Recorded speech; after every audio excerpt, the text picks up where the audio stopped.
Yeah, that's your name. Squirrels got me. Big Jim. Yeah.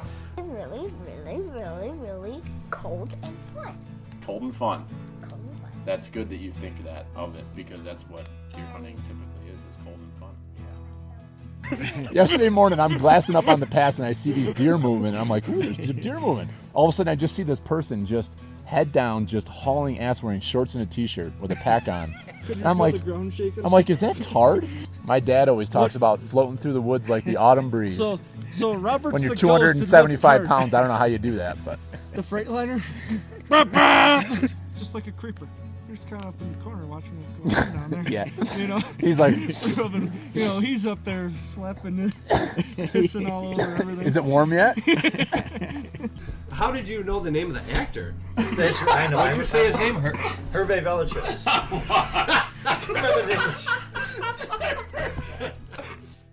You know what pert near means. If you know what pert near means and you live in America, you're a redneck too. Welcome to the Log Talk Podcast, brought to you by Pert Near Outdoors. Hey everybody, welcome into this week's show of the Pert Near Outdoors Podcast. This is your host Billy, and gonna cut in a quick intro here. Got brother Dallas and I, Dallas Kirsch, my wife's cousin, buddy, deer farming sumbitch. He is going to join me here today. We got together Friday morning and did a live podcast on Bullhorn. I don't speak enough about Bullhorn. I apologize about that because I'm hurting myself and them. But we do most of our shows live on Bullhorn. It's an app you can download on your phone, or you can. I guess once you download it, you create a username, and then you can actually log in on the internet as well on a web browser on your computer and listen that way if you'd like. But we typically broadcast our shows on there live, and we have streaming video of it, and it's an interesting way for people to listen live and listen to a live discussion, and you can interact with us on the message board, and you can actually call in or video in, which is pretty neat. So we've done a few of those live shows, if you've listened, where people are, it is like a Q&A or a habitat discussion where we've got people calling in with questions or whatever. It's a pretty neat platform for that. So check out Bullhorn and download that. There's a couple other outdoor-related shows I know that are on there. Antler Up does their show on there, and also Gladiators Unleashed, which is a show out of Colorado that Aaron Snyder is on quite often. That didn't sound good. Something just fell upstairs and sounded like it broke. So I'm going to just stay down here for a minute. Check her out, Bullhorn FM, in your app store, Android or Apple. I'm sure it's in both. I know it's in both. Download it and check it out. Just a reminder on I hit it up to these two things at the end of the discussion, but the Pert Near Life Ring raffle that we're running currently is up on the website in the store. You can get your tickets there. All proceeds are going to the Southtown Walleyes Association and the project that they're working on to put life rings along the waterfront on the Buffalo River and the Niagara River. And $20 entry per ticket. We're selling 200 total. We're kind of off to a slow start, so if you enter, you've got a pretty darn good chance to win, which is awesome. And what you could win is a 4-person, 6-hour charter trip on Lake Erie. You choose the date. Doesn't have to be this year. If it doesn't work out that way, it's kind of a voucher with Ultimate Adventure Sport Fishing, which is out of Sunset Bay on Lake Erie. So check that out. It's a great raffle opportunity. We're going to go for another month and a half here and do the drawing. So jump on the website or hit us up directly and we can get you a ticket. And then last, just to kind of continue to talk about save the date for our event at Windy Brew, which will be coming up July 31st, which is Sunday. We're going to have a bunch of vendors there as we did last year, try to grow that a little bit. We are brewing a Pilsner this year. Russ and I will be doing that in a couple weeks. To get that up and going, it's going to be kind of a real, kind of a lighter beer. In the past, we've done IPAs, like double IPAs, which are kind of stiff and get you kind of messed up if you have a few of them. And so we're going to try something a little different. We're going to have a little nice little fresh Pilsner, 4.3% ish alcohol, and something you can kind of drink on all afternoon on a hot day if you want, and have it be good and refreshing. So we're excited about that event. The last few that we've done there at Windy have just continued to grow and continued to have more people attend, and it's a really it's a fun way for us to raise some money for organizations that we believe in and want to support. And we're going to, again, support the Deer Association, and this year we're going to go straight to the food bank of Western New York. So I have not spoken directly to them, but with everything that's going on with the price of food and supply chain challenges, and just obviously if you turn the TV on, you see all the challenges that are happening across the world, but especially across our region here in Western New York. Some people are really struggling, and feel that a good way that we could give back would be through those food banks. So that's what we'll be raising money for. I hope you'll join us that day and participate in some fun raffles, have some good beer, and meet some good people. So that's what we've got coming up towards the end of the summer. Kind of ironically, I made a comment in this discussion with Dallas that we kind of talked a little bit about New York State politics and some of the outdoor related bills in that were on the docket, but may not get taken care of because of the end of the legislative session coming up. And last night there was a flurry of messages that I saw, and some of the like Sportsman's Alliance posted about it, with the two awful, I think we can all agree to that, awful shootings that happened. Well, obviously we're all going to agree to that. They were both disgusting and evil situations that happened both here in Buffalo and the one in Texas. We kind of all, everybody who's a gun owner out there, and if you're listening to this, you're a hunter and you're probably a gun owner. Everybody out there knew that there was going to be an immediate political reaction to this, and there was, which is kind of sad because it's, it just takes total direction away from that of the people who have suffered and lost in these situations. I understand that there is things that need to be done, and there are accountabilities need to be held, but it goes immediately to gun control and making it more difficult for people to get guns, which, again, I don't disagree with. Both of these individuals that committed those crimes should have come up on a radar, and they both appear to have been known by the authorities, and they were still able to go purchase weapons at the age of 18 and commit these heinous crimes. So I think everybody, all gun owners out there and people who respect and believe in the Second Amendment are kind of torn right now, because there needs to be tighter regulations. That these people should not be able to get guns in their hands, and it's the system failing on all angles, both with them being able to get through the system to get these weapons, but also how do we allow people in our society to become that like just lost, I guess. I'm sure there's a better word, but that lost in society. It's clearly what happened with these two young men, and it's very sad to say, and it's very sad to see, and very frustrating to say the least, that that's what's happening with our youth today. So these are a lot of words, but so the legislation that they're going to take right to the table on Tuesday is, this is legislation that came out of nowhere, it appears, but it's being put on the table for a vote on Tuesday, is essentially mandating a firearms training course that needs to be done for every gun owner in New York State on a biannual basis. So you don't just take it once and say, I'm all good. You have to take it every other year.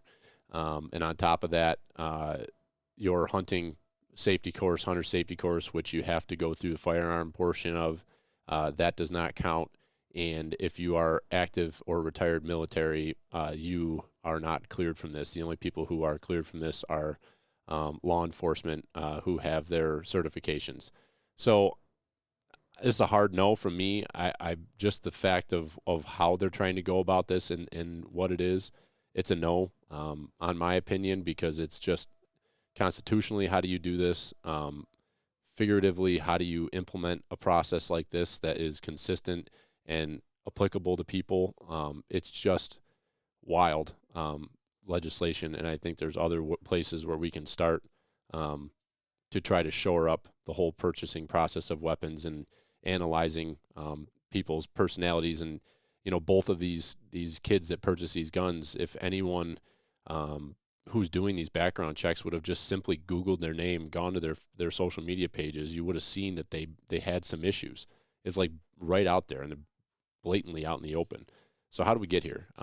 In doing legislation like having to mandate every single gun owner to have to take a training course every other year, is that going to solve our problem? I don't know. I mean, it's going to make it harder to get a gun. It's going to make it harder for people to get into hunting because you have one more course you have to take. It's, I don't know. Again, I think we're all torn on this whole thing because we need to do better and we should do better. But, immediate emotional legislation that is something that has never been done before is quite stunning. So message your, the easiest way, I believe it's let me see what the bill is. I believe it's S1192, I believe is what it is. If you go on Google and search that, I'll put a link in the bio here for that legislation.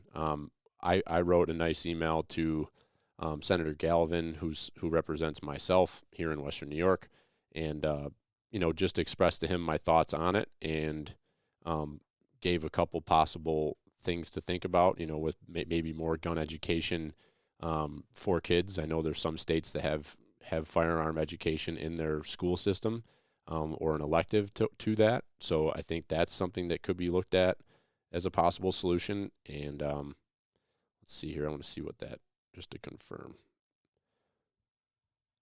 Yes, S1192. So I will post a link, to the New York State Senate website with that directly to that bill, so you can see that and you can yay it or nay it there.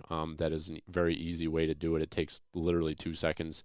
But then if you want to message your representative, I'd encourage you to do so. And again, they're voting on this Tuesday, so it's coming. And it's a wild time to be a gun owner and a law-abiding citizen right now, when things just keep coming and attacks, it feels, on your freedoms keep coming at you for the acts of evil that people are committing out there. I don't know how else to say it. It's certainly feels like we are all under attack, whether you are someone who is suffering from these crimes, or if you're a law-abiding citizen that does the right things and is good in your community and your family and your friends and takes care of people. The actions of a few poison the results for the many. So we all need to be better. We all need to hold people accountable and look for things around us. If things don't look right, if you see someone who looks suspicious, say something. If you see a kid or you have somebody you work with that seems like they're on a dark path, they're lonely, they're depressed. There's obviously a lot of that going on right now. You got to say something. It's uncomfortable to do it. It's uncomfortable to say it sometimes, and you got to get yourself involved because you just don't want to be, you don't want to see another incident like this happen and know deep down in your heart that you could have prevented it. So a few thoughts from me on that. Dallas and I are going to get into our conversation here. Looking forward to a great Memorial Day weekend, and we got kind of a snotty day here in Buffalo today, 60 degrees and foggy. Still can't see across the street. It's so foggy here in Wyoming County, but looks like Sunday, Monday, and into the next week are going to be hot, sunny, and beautiful. So hope you enjoy some time outside, and Monday and all throughout the weekend, take a moment just to think about those who have sacrificed everything for us all to have what we have in this country and the freedoms we have, and we need to continue to fight to continue to maintain those freedoms and the constitutional rights that we have. So that is my beat for the week, and enjoy yourself, stay well, and keep feeding them. And we're live. Oh, no, we're not. This is new.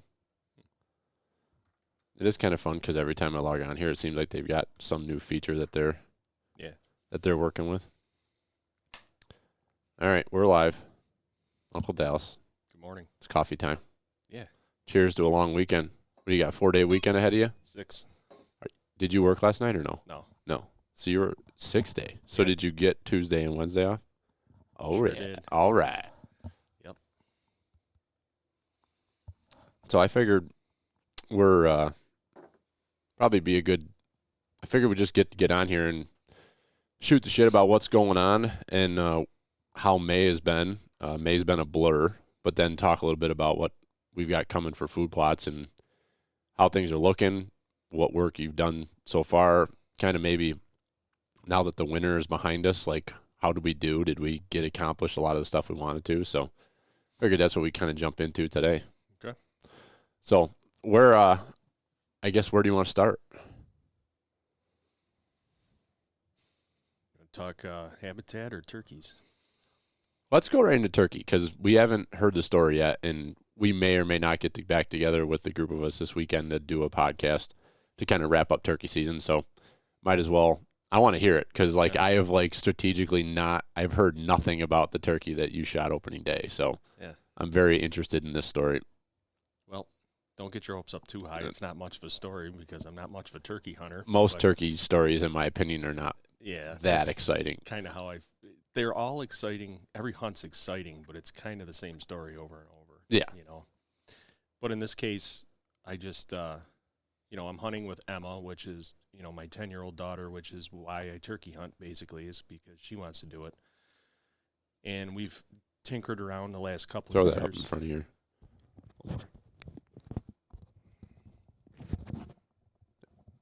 You're good. All right. Yeah, that's better. Yeah, we've played around the last couple of years and haven't had any opportunities at a turkey, so I kind of upped the game a little bit this year. I got my 20 gauge 870. I put the TSS choke and got the TSS rounds for that, and I've got the B square scope mount on that, so I don't even have to take my my rifle scope off of it to put the bird barrel on. So I just converted that right into a turkey gun with a scope on it. Nice. So it's kind of a cool setup. Is a B square? That's the one that goes over the receiver, right? Yeah. Yeah, I've got that on one of my 870s too. Yeah. Those are nice. I did that because I had a Hastings barrel for that gun, which was a really accurate slug gun, but it didn't have a cantilever on it. Mm. So I needed a way to put a scope on that. But what I realized, I haven't deer hunted with that thing in 15 years or whatever. Right around the time I put the scope on is when rifles came in Wyoming County, so I haven't used it to deer hunt. But I got to thinking, I knew I needed a new turkey setup, and I'm like, you know what? This thing's already got a scope mounted on it. It's like, why don't I just put my bird barrel on here? And so, anyways, did that, got that tuned up, and you got a new ground blind. Yeah. So we went up to the farm the night before turkey season. In the afternoon, we set up camp, and we cruised up with side-by-side and popped your blind up, same spot as where you killed your turkey last year. And, we went out at, we were a few minutes late. I think it was like 10 after 5 when we got in the blind. Did you roost them the night before or no? Yeah. You did? I owl hooted from the beaver dam there. Yeah. And right away they started sounding off. It was cool. They were in the hardwoods or? Yeah. Yeah. Yeah. The turkey sounded off, and then there was a heron or something that was in the pond there that responded too. So then they sound almost like a goose. Yeah. So that thing was quacking away, and then the turkey was responding to him. Oh, it's that's like, funny. Okay, well, there he is. So we got a good plan for the morning, and my plan was just sit in the blind and hunt him like deer, basically. Yeah. I mean, that's my best and especially with a little kid with you too, that's the best thing to do. So yeah, we got 40 yards from the blind, and they were just they were gobbling already, and we get in the blind and they're just hammering. I guess there was probably 3 of them that were gobbling on the roost. Yeah, just going and going and going. Wouldn't say it was an abnormal amount of gobbling, but I've never heard that much just in my little bit of turkey hunting experience, So we ended up seeing one fly down, and made a couple of light calls just to let them know that we were there. And sure enough, the whole flock comes out, about maybe 8 or 10 of them, and there was the 2 longbeards and 1 Jake at least, plus maybe 5 or 6 hens. I never got a good count on them because we were getting pretty consistently through like April. We were getting those 2 longbeards that were kind of running. So I'd assume it was those 2. I assume so. Yeah. Brian thinks there was a 3rd longbeard. He said by the sound of the gobble, it sounded like maybe an older bird, but I don't know. You never saw him. He could have been in there. I don't know, because they came out in the field about 65 yards away from me, maybe just on the edge of the woods, and they were kind of strutting back and forth there. But the vegetation's tall enough where you could see them, but you couldn't really get a good look at them. Yeah. And my binoculars were in my backpack. I hadn't pulled them out. So they came out where like the long food plot Yeah. where the donger meets the big. Okay. And that's funny because that's exactly where they came out last year when I shot mine from that spot. Yeah. I mean, that's where animals are supposed to come in and out of there. I opened up a roadway for them to do it. And I think they came right out that roadway probably. Probably, yeah. So they started strutting back and forth, and the gobblers were kind of fighting a little bit. They kind of were putting on a little bit of a show. There was only like one gobble after they were out in the field, but I was ready to touch one off already. It's like, nah, I gotta wait. But we didn't have decoys, and I didn't know for sure if they were thought you bought come. decoys. I did, but I didn't put them out. Oh, why would you? Why would I? Yeah. They're still in the box. I bought them before last season. Oh, that's They're funny. still in the box. So, but they ended up working down across in front of us, and I probably should have waited longer, but my theory on anything is when you get a chance to kill it, you just kill it. I don't wait around and wait for them to put on a show or come closer. We're not filming. We're not I just trying to get that one clip. It's like, no, we're out here for one reason, and that's to fill our tag. And I'm in this ground blind, which is an awesome blind because you can see all the way around, but being my first time hunting in it, I had to sit there and figure out how to open the windows up. In the dark. Yeah. Yeah. I opened the windows the night before to see how it worked, but I still you have to come up with a strategy to open windows because you can't just open all the windows. No. Because obviously you're going to get spotted then. So I had the window half open in the window that I thought would be ahead of time where I thought I was going to get a shot ahead.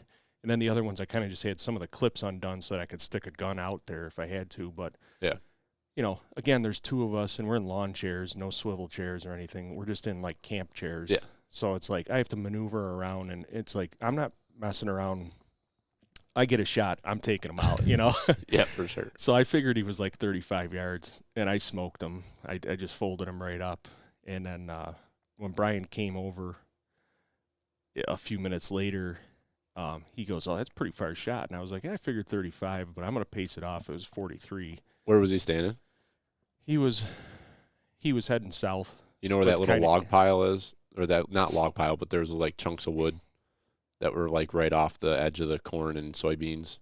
That's where I took a picture on the little pile of logs. Yeah. He was beyond that. He was well closer, further to the east. Yeah. Wow. Yeah, that's a poke. It was a poke. Yeah, but you got a scope and TSS. Yeah. And so you were feeling good about it. And I had shot him at 40 yards the week before, so and there was a pretty good pattern there, so I wasn't worried about it. That's awesome. How did she feel about the whole thing? That was her first turkey kill, right? Yeah. Yeah. She enjoy it? Yeah, for sure. Yeah, she was happy. And I mean, to get the whole show, to have multiple birds and all the gobbling, and she was having a hard time seeing them because I finally had to tell her to peel back that window so she could actually see through it, because with the shade, I could see what I was looking at, but she couldn't. And right. There is actually like a 8-minute video of it where there's not much video of the turkeys. It's mostly just audio. Yeah. But at one point she goes, "Oh my God, that's a lot of turkeys." And then she said something like, shoot the biggest, fattest one," or something like that. So yeah, I folded them up, and the other turkeys are just kind of like standing there. I mean, I could have doubled up probably if I wanted. You can't do that. No. But like if I wanted to. If Brian was there, Brian could have shot one. Well, the funny thing is, he comes up and where was he sitting? He was just in the other side of the hardwoods out by the ranch there. Oh. So we figured try to cover him from both directions. But he said he wasn't in a good spot, and then a bunch of deer busted him, and they were blowing. And that's a really that east side of the woods up against the ranch is a really tough area to hunt because the deer love to travel through there in the morning. So like every time I've tried to hunt in there, I end up boogering up deer. Yeah. Well, what was weird, it was a southeast wind, and it was very windy. Like the blind was actually picking up a little bit in the morning. But southeast is a really strange direction. And he said the deer should have been totally upwind of him, and they were just blowing at him. And they actually, 3 of them came out with the turkeys, and you could tell they were spooked because of the way they were acting. Well, and the blind is there, and they never looked at the blind. You could tell they were running from Brian. Oh, okay. But they came out in the field and they had their tails up and were kind of like dancing around and looking at the turkeys. And turkeys don't give a shit; they're just strutting away out there. Yeah. So he was full fan when I shot him. Nice. So the whole thing was again, I'm not a turkey hunter, Yeah. so I'm not gonna claim, that it was but- some great no, you yeah, know, I didn't do skilled anything. hunt. You I didn't- set up where they were going to go. I deer hunted them. Yeah. If anything, I'm a deer hunter, right? Yeah. So I'm just gonna be like, okay, this is where I think the turkeys are gonna come through. I'm gonna have a blind in a camp chair, and I'm gonna be comfortable. Emma's sleeping in the dark. Turkeys are gobbling away, and she's so bored by it already that she's sleeping through. Oh, no kidding. She hates mornings. Yeah. So 2 mornings a year, basically, we'll get up at 4 o'clock in the morning and go hunt somewhere. Yeah. And she's like, every time we get a new blind, like when we set yours up, she's assessing the floor. She's like, ooh, there's a nice nap mat down here. You know? Yeah, like in the buck huts, like Yeah. they're prime for napping. Yeah. And that's I'll tell you to give the Banks blinds a plug. Those things, I don't know if you've ever been in one of those. Like my dad bought a couple of them, and the one opening day, Jimmy posted a video of me opening morning. Because we stayed up, we had a really good time at camp, and it wasn't wild or nothing, but we just, like, my cousins were there and everybody's together. Yeah, nobody wanted to go to bed, and so we didn't go to bed till I think it was almost midnight, and then the alarm goes off at 3:45 or whatever. Yeah, and it's like, so I slept for at least an hour opening morning and in the blind with Dad, and I just laid out. Dad's like, if you want, lay down and close your eyes. I'm like, yeah, I was going to. I don't need you to give me permission. Yeah. I had my turkey vest laying there with the the back pads kind of cushy, so I laid back on that, and then the floor's got like a foam, like insulated foam pad that you can, if you had roller chairs or whatever, like it's a nice, comfortable. Yeah. Laid on that, you got no bugs to worry about, nothing bothering you. Yeah. You start as you get older, you start to prioritize like, what's my comfort factor, and how can I handle that? But those, like that pop-up blind, I think that's a Muddy. Yeah.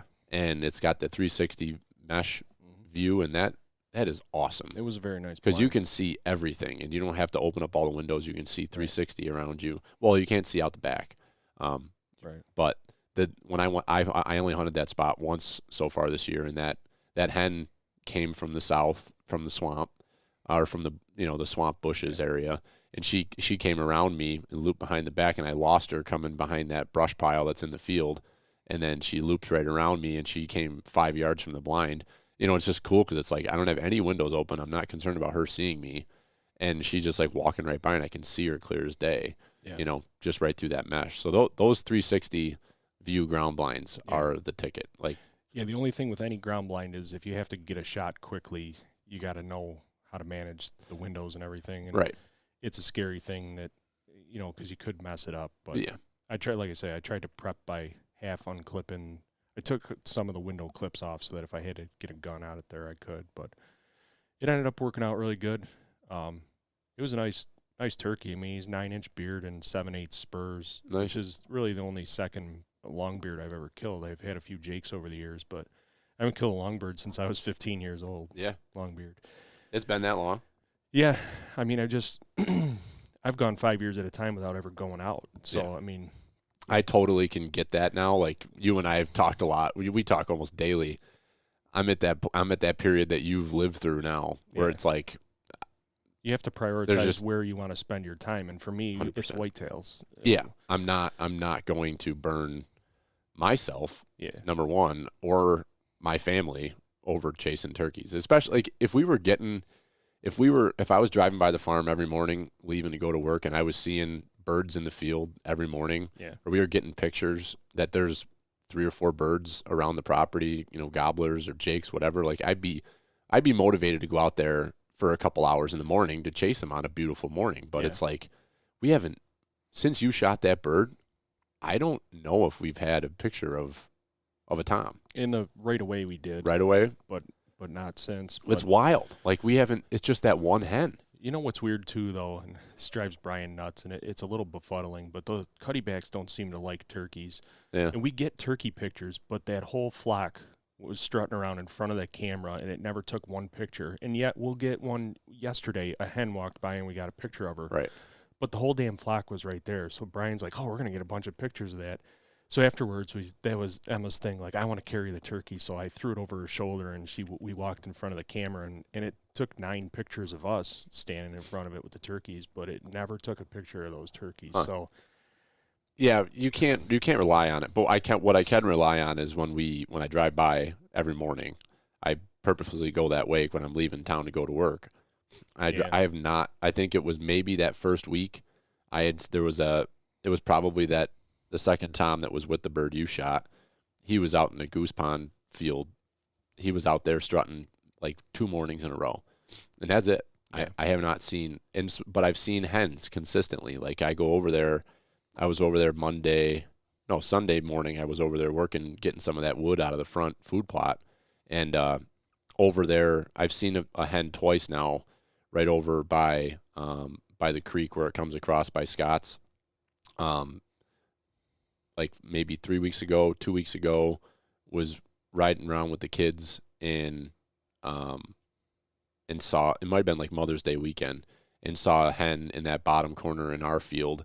And then when I was over there Sunday, I was over in the front food plot, and I was looking over that way, and you could see a turkey in the roadway up on the north side of that. And so just hanging around. I'm assuming she's got a nest in there, so she's just hanging there. And there seems to be a decent number of them around, but I think we all realize that we're in no hurry to try to kill another one there. I mean, if any of us were desperate to kill a turkey, we could run back up there and probably get one. Yeah. But it was interesting because Brian came out, and he actually scared the flock away kind of when he kind of came through the woods like he didn't care. And I was like, we took some pictures, and then I'm like, well, what do you want to do? Want to circle around him or whatever? And he just kind of shrugs his shoulders. He's like, I don't know. Why don't we go to Sheldon? Like, he had no interest in, there was a perfect opportunity to try to go and kill another one there, and he just had no interest in it. He was like, well, I don't know, whatever. And of course, I didn't care. I'm like, well, screw it. We'll go back to the truck, and we'll regroup. And I left my gun in the truck, and we just walked around a couple properties in Sheldon, but then we never heard another gobble or anything. Yeah. So the rest of the morning was kind of, and that's it. I haven't gone out since because Emma hasn't asked, and I have no desire to try to kill another one. And yeah. I'm not running and gunning around other properties trying to find one. Yeah. My deer hunting spot, there's turkeys there, but the couple times that I've gone in the spring, I've never heard them up there. So I don't know if they just don't spend time there or what the deal is. Or if it's just that I've only checked 3 or 4 times. But I asked the guys that live there, and they say they see them in the fall and not the spring mostly. So but one time me and Brian were up there a couple of years ago, and we did see a hen out in the field. Like, she had a nest. So, I mean, they're around. Yeah. Again, if I was really wanting to kill a turkey. Now, there's a lot of turkeys up there because every time I deer hunt, I see a flock up there. I mean, almost every afternoon that I deer hunt, they're up there. But that could very well be the group of birds that there's, we've got that group that we get every once in a while. We get them on our property for 3-4 days. Like during deer season, we had a flock that I was going through old trail cam pictures from last fall, and it was pretty consistent end of November that they were hanging over in the hemlocks over between ours and Scott's, hanging in there. We were getting pictures daily. Well, this is a legitimate flock that I'm talking about. I mean, like 30, 40 birds. No, more like 20, but some big old toms I've had them several times in front of my camera on video, just 3 of them there with 10-inch ropes swinging around. I mean, and then, I killed the one out of there 2 years ago. So there was 4 jakes plus all the longbeards. So there's a healthy flock up that way. Yeah. But it's just, it's like with deer are like everywhere. Yeah. And turkeys, it just seems that they do, there's flocks, and that flock comes together, but then when they split up to go in into their breeding period, they're just so spread out. It's not like you've got with deer where you've got so many deer per square mile. It's like those turkeys, they all congregate together, and then when they break up, they are just spread out all over the damn place. And I know there's guys that, like, I'm sitting here looking at it saying, I'm just not seeing the volume of turkeys that I have the desire to go out and shoot them. Like, I don't have the burning desire. Then I see guys that are, like, super passionate about turkey hunting that are just out there, and they're traveling all over the country shooting birds. Like, that's their thing. They're obsessed with it. I'm sure that if I was committed and I wanted to just hit every piece of public that I knew or wanted to try or get permission, like, you'd find your birds to shoot. You can find them. You can fill your tags if you're dedicated to it. But actually, though, a lot of the good turkey hunters I know haven't even killed a bird. I don't know if I haven't heard from John if he's killed anything yet.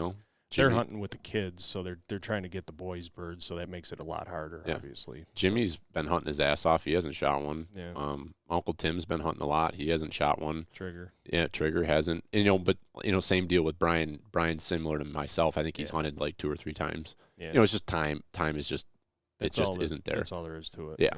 And like with the Brian's now, like the hours he's working for work. I mean, he's leaving his house at 5:30. Yeah. And he's getting home at 5. And then it's like you have no time. There's nothing you can do. No. So like there was a period there during like 2020 where he was working from home. He was working from home, and he'd run out and hunt for an hour and a half behind the house, and you could do that. Yeah. So it's tough, but it's fun to see I'm really hoping that like a lot of the habitat work that we're doing is going to help with nesting and help with cover for them. It is. I think it is too, but it's in a way it is kind of frustrating not to see the results. Like I felt like going into this year, I felt like we had seen last spring a lot of poults with with hens. There was several decent sized flocks it seemed around. And then so like I don't know, to me like not to see the volume during this time of year, it's like damn it, because you like hope you're going to get that like very quick immediate response to the work you're doing. But it's all about nesting though, and like we had the conversation about the wheat field the other day. There's a 30-acre wheat field there that's going to be great for fawn and for nesting. And I almost ran over a fawn in the food plot yesterday, spraying the one he was right near Bear Road, probably 30 yards off the road, 20 yards off the road.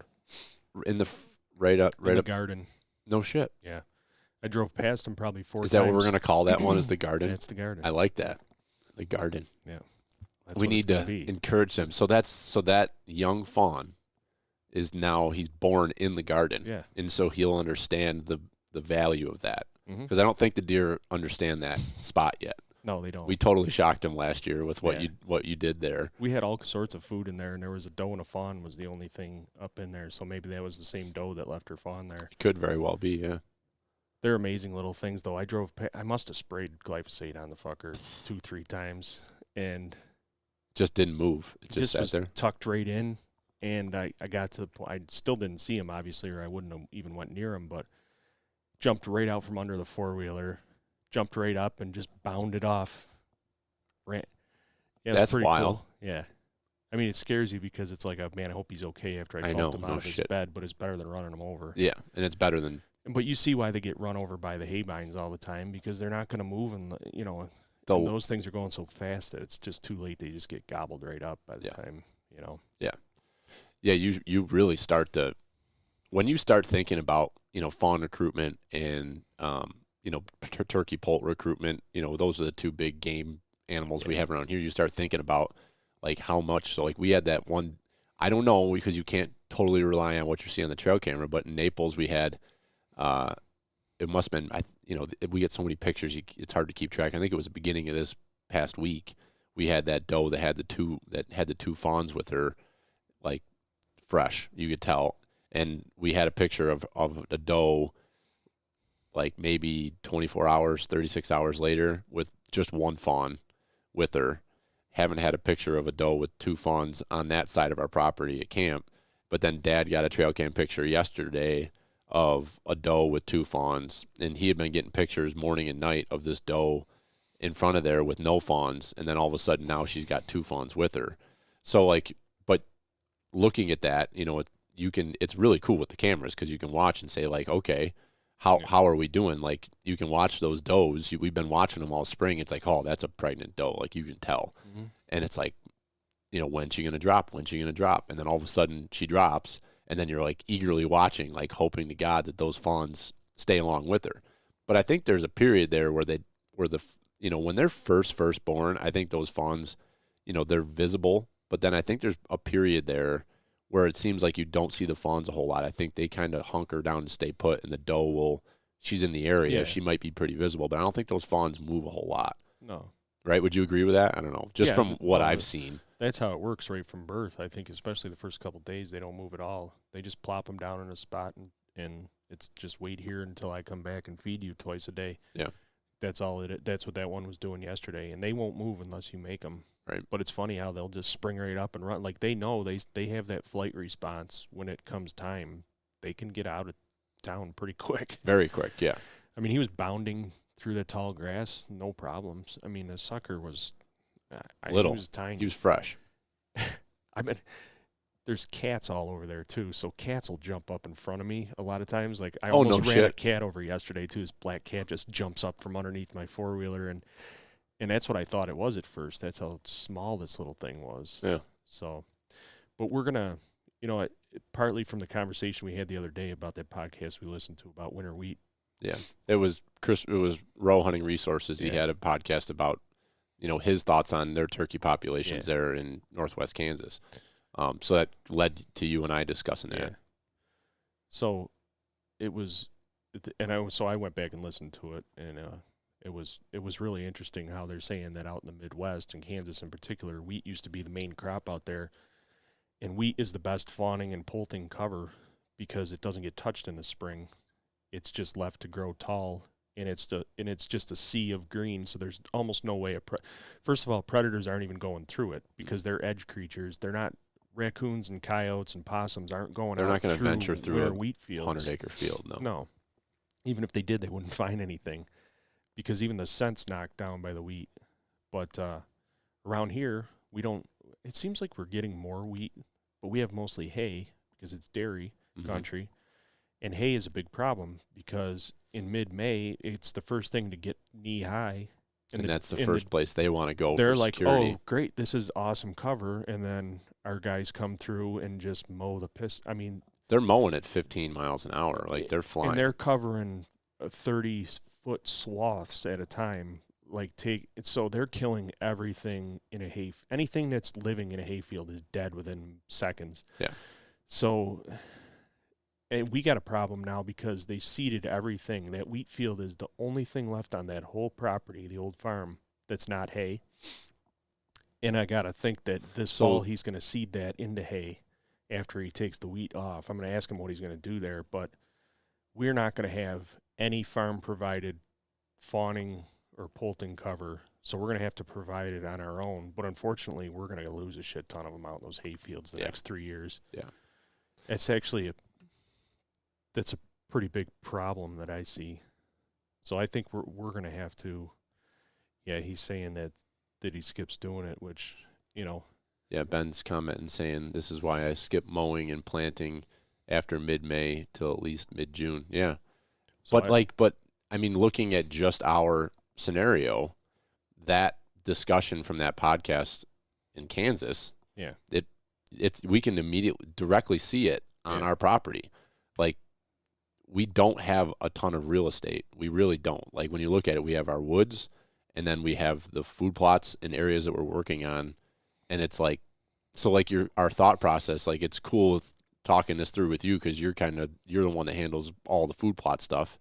And like, does that change your thought process on what you're planting and where you're planting it? So that, but like, we don't have enough acreage that we can really make that much of a difference, Well, my plan is always to have a tall cover crop in the spring, and I didn't do as good a job at it this year, but this is more motivation to try even harder to really put wheat or rye on every square inch of food plot that we have in the fall and make that cover. Because then, even if we're planting now, we're not mowing, and we can go around. You can walk a food plot or slowly drive a food plot in a four-wheeler and kick all the fawns out of there before you drive through with a tractor and plant, you know.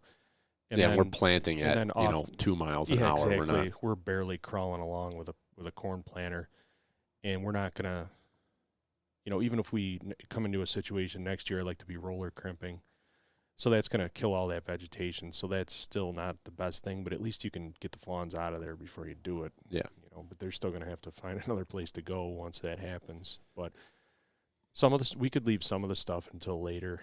The only thing you have to get in soon here is corn. If you're not growing corn, you can wait till July to do it. Right. Then you might come on moisture.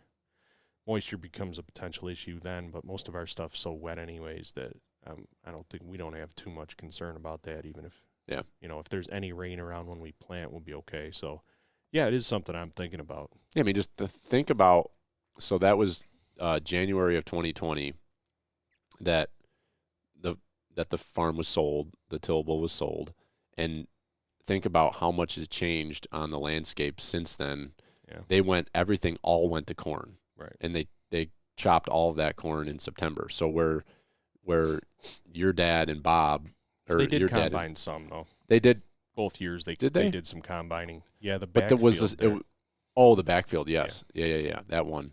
But I mean, just in just 1 year, a complete transition. Right. Took hedgerows out, which were, now like looking back, it seems like forever ago. But like those, I can remember hunting those hedgerows. Yeah. Sitting in the ground blind there at the corner of those 4 hedgerows coming together. Like I saw deer consistently out of those spots. And those were nighttime highways too. Yeah, right. So. Deer coming across, coming across Folsomdale, coming across Bear, like that was their route for transportation. There was scrape lines. There was, was a little bit of bedding. The property across Folsomdale was transformed years ago too, because they used to consistently use both sides of Folsomdale in the hedgerows. So that had already the cross Folsomdale thing had already kind of stopped. Kind of dried up a little bit. And now it's completely really dry down. Because there's really like no hedgerow for them to use to come from up like Ironwood Way to like come across. There's like nothing. And it's not that they wouldn't still do it at night, but they liked using those hedgerows for sure. Yeah, they want that structure to travel through, you know. It's, I don't know, and it is what it is. Like I totally understand why the farmers are doing what they're doing. Yeah. Like they have to be productive with and they are efficient. Like it is amazing when they come through and do that. Just in those, so we're only 2 years removed from that transition. This is we had 1, 2, this is the third farming season, and we've gone from having, roughly maybe 100 acres of corn and soybeans to having, it's all now green. Yeah. It's all green. Alfalfa and wheat. Yeah. And a little wheat. I mean, the majority of it's alfalfa. And Dad's been excited that they're switching to alfalfa that's what they use for the cows. Because Dad was a hay baler, so he was using mostly grasses, which are not very attractive to deer. Mm-hmm. So he's been excited because alfalfa is a prime deer food. But what I don't like that I'm seeing now is that it's all the same. Yeah, that there's no diversity. You don't have soybeans and corn when the hay is chopped, because they're going to chop the hay 4 times. Yeah. So they don't let it get, it gets knee high and green and they whack it off again. I mean, it's just, there's God, it's amazing watching them do that. Yeah, it's incredible. Dude, they've got how many acres between here and the farm, and like they get it all done in like 3 days. Yeah. It's freaking wild. Yeah. And they got that giant 40-foot merger, whatever that thing, and they just just go right through there and just right into. I mean, I can hear them from here. I can hear the tractors up and down the valley. There's not even really any tractor. It's tractor trailers. Right, the trailers. Yeah. But they've got the big Kloss chopper, and then they've got the tractor that I don't know what's pulling. I can't remember what they use to pull the merger, but I mean, they just a whole 30-acre field is gone in like seconds. Yeah. They were cutting must have been like Monday morning or something. They were out and early. I went for a walk and it was like 5:30 and they were already out. There was not much moisture on the ground. Yep. And they were already out cutting and they had that hay down and yeah, so their goal and what they're doing a lot of now is same day, all in one day. So they're mowing in the morning and chopping in the afternoon. So they're harvesting a whole field in one day, which didn't used to be the norm. Used to be you'd cut it one day and try to chop it the next, and if you were baling, it was 2 days. They're just mowing it all up in one day now. Yeah. And we're talking they can do, I don't know, 300, 400, 500 acres of hay in one day. Yeah. From standing to in a bunk and covered in one day. It's wild.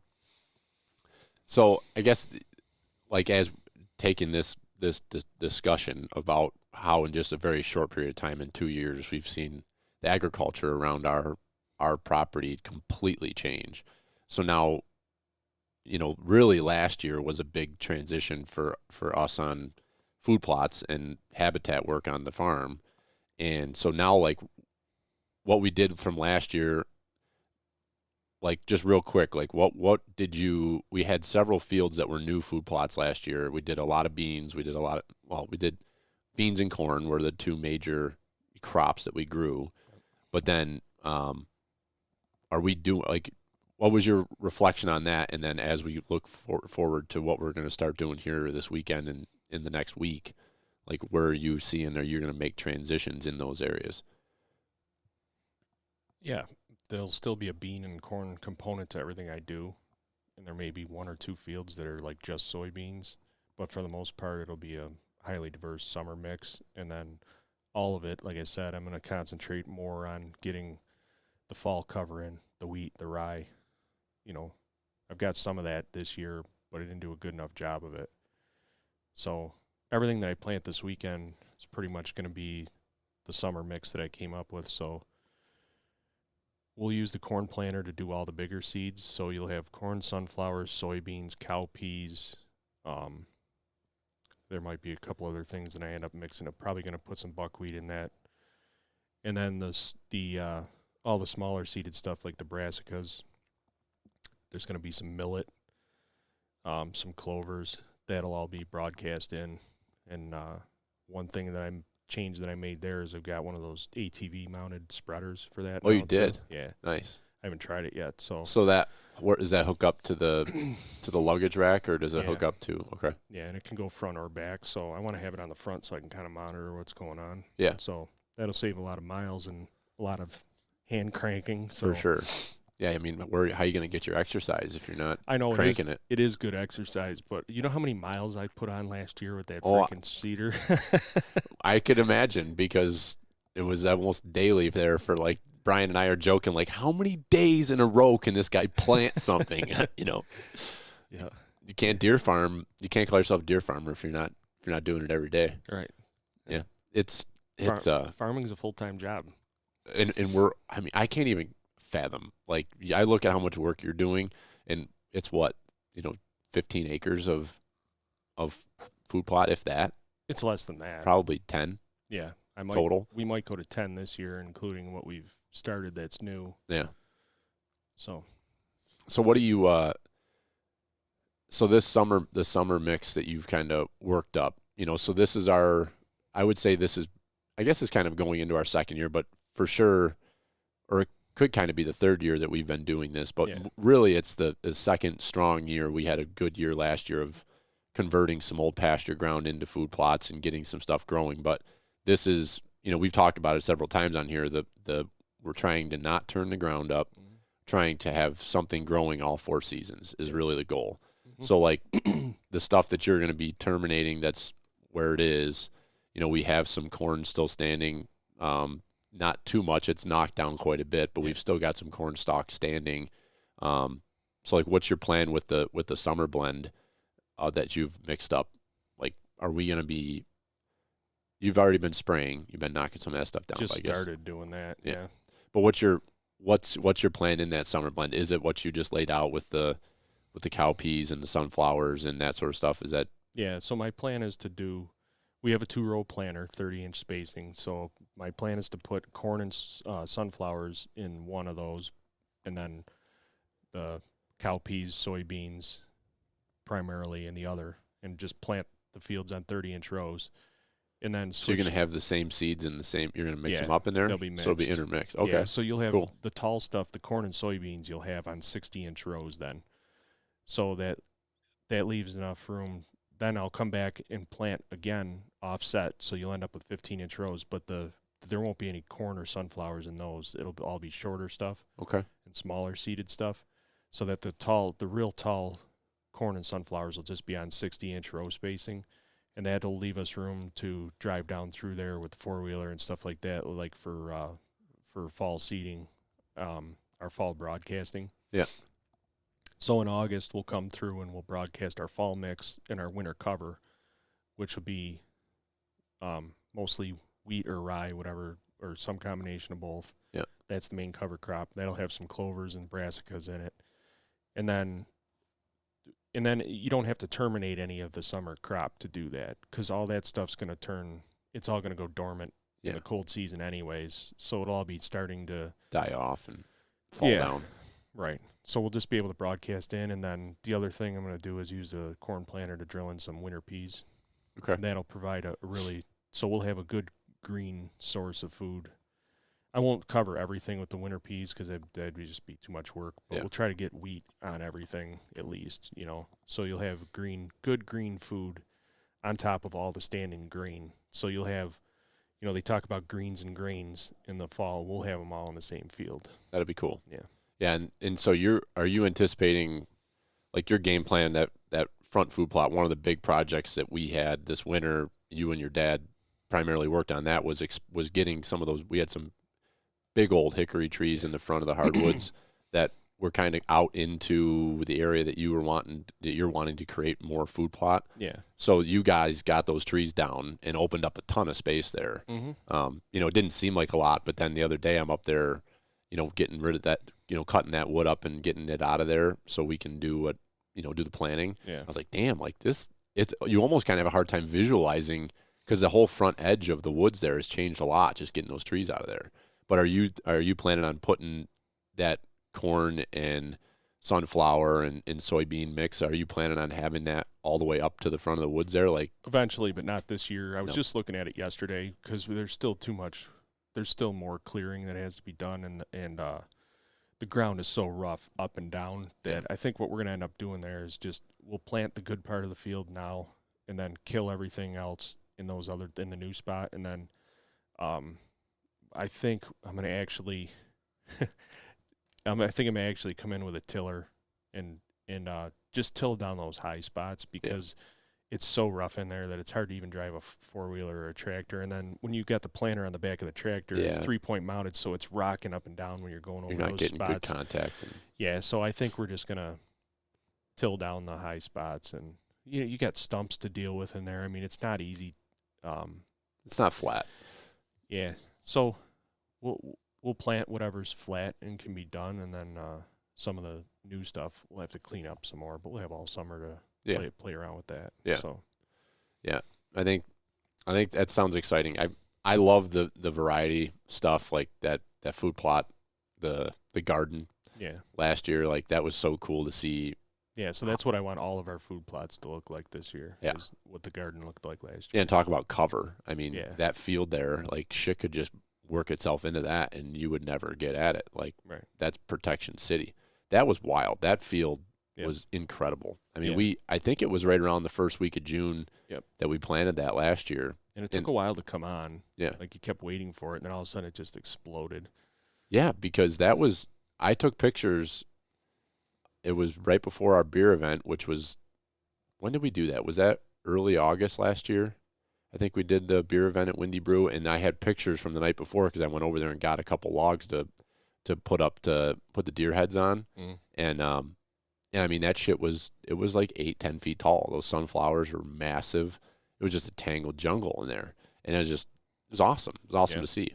But to watch how much that broke down too. Yeah. Because you didn't cut it or anything. Nope. Did you drive the tractor through there a couple times? Yeah, only because I wanted to broadcast into it, but it was so thick you couldn't walk through it, let alone broadcast any seeds. So I actually took our big tractor and drove some paths through it so that I could broadcast our fall mix into it. Yeah. So yeah, the comment here from Joe. Let's see what's he saying. Do you plant any fruit trees? You name it, we plant it. Yeah.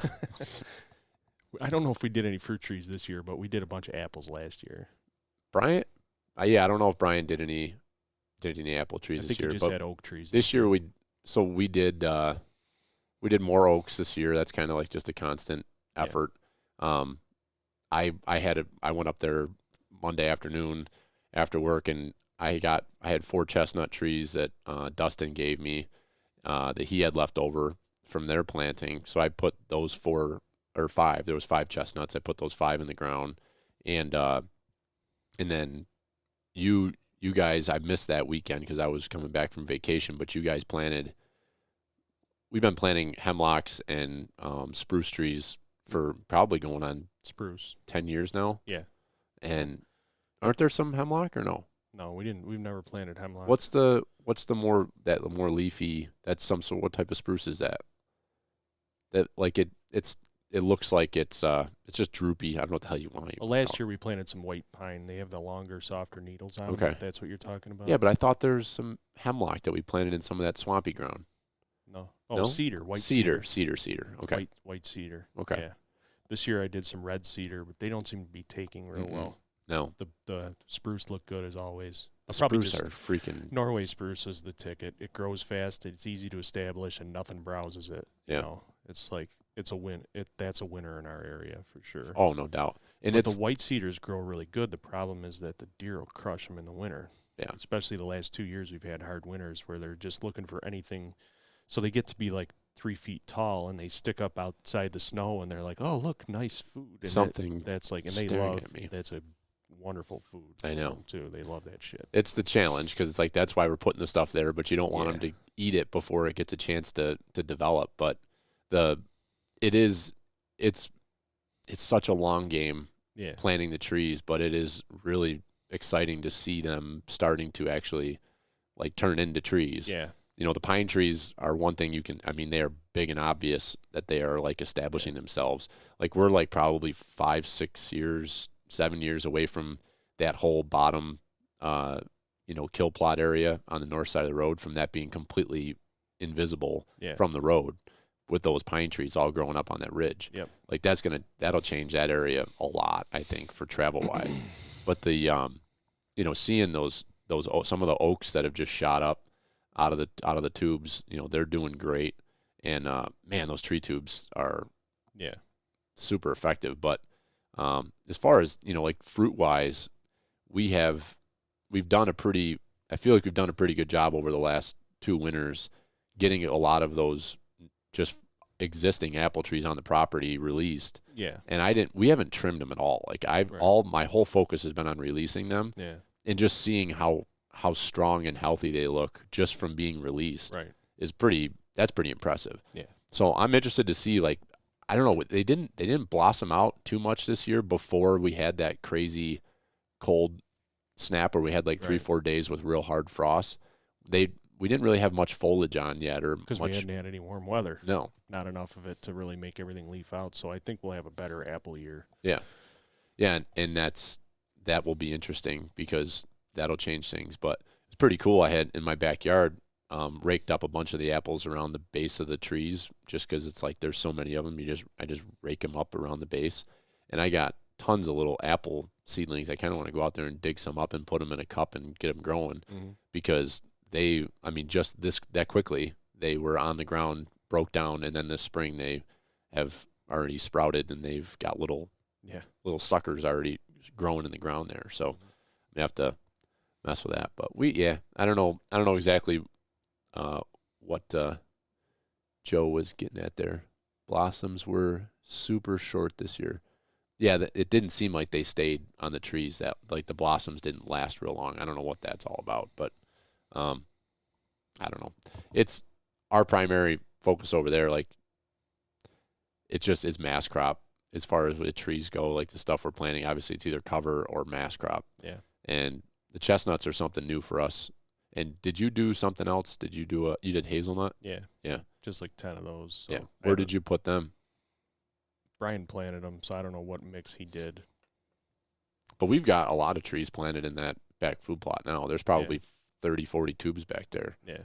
So it'll be interesting to see what comes of them. Yeah. Because that'll change and transition that area quite a bit. Yeah. To put some stem count in there. Yeah, because that was just a 3-acre rectangular food plot surrounded by cover. So the deer were always in there. They want to eat back there. They love it.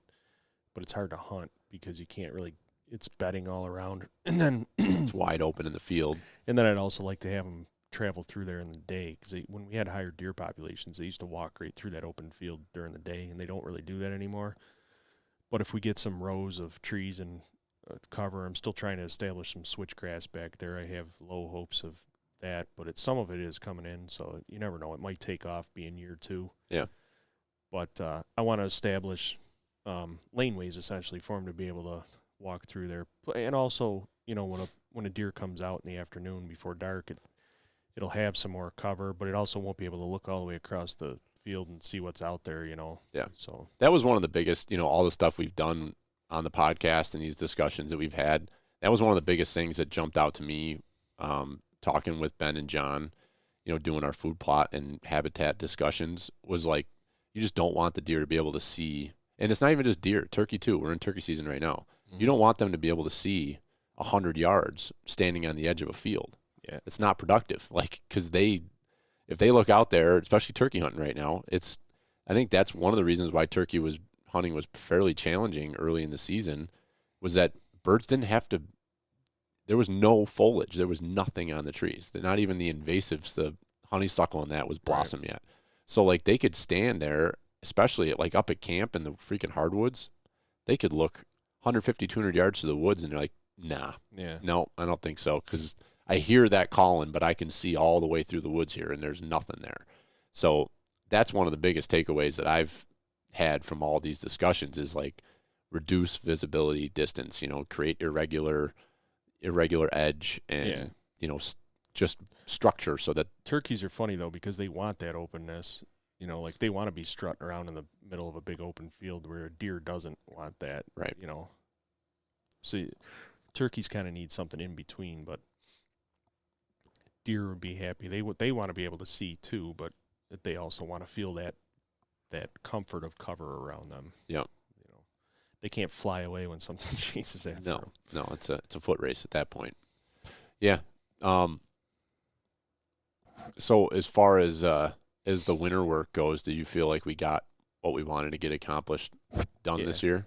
Yeah, I thought we had a great winter. We got a ton of work done. Yeah. Just in logs, I mean, we've had all the logs are cleaned up that were out in fields now, and that's not to say there aren't more that could be pulled out of the woods that me and you cut down over the winter. Yeah.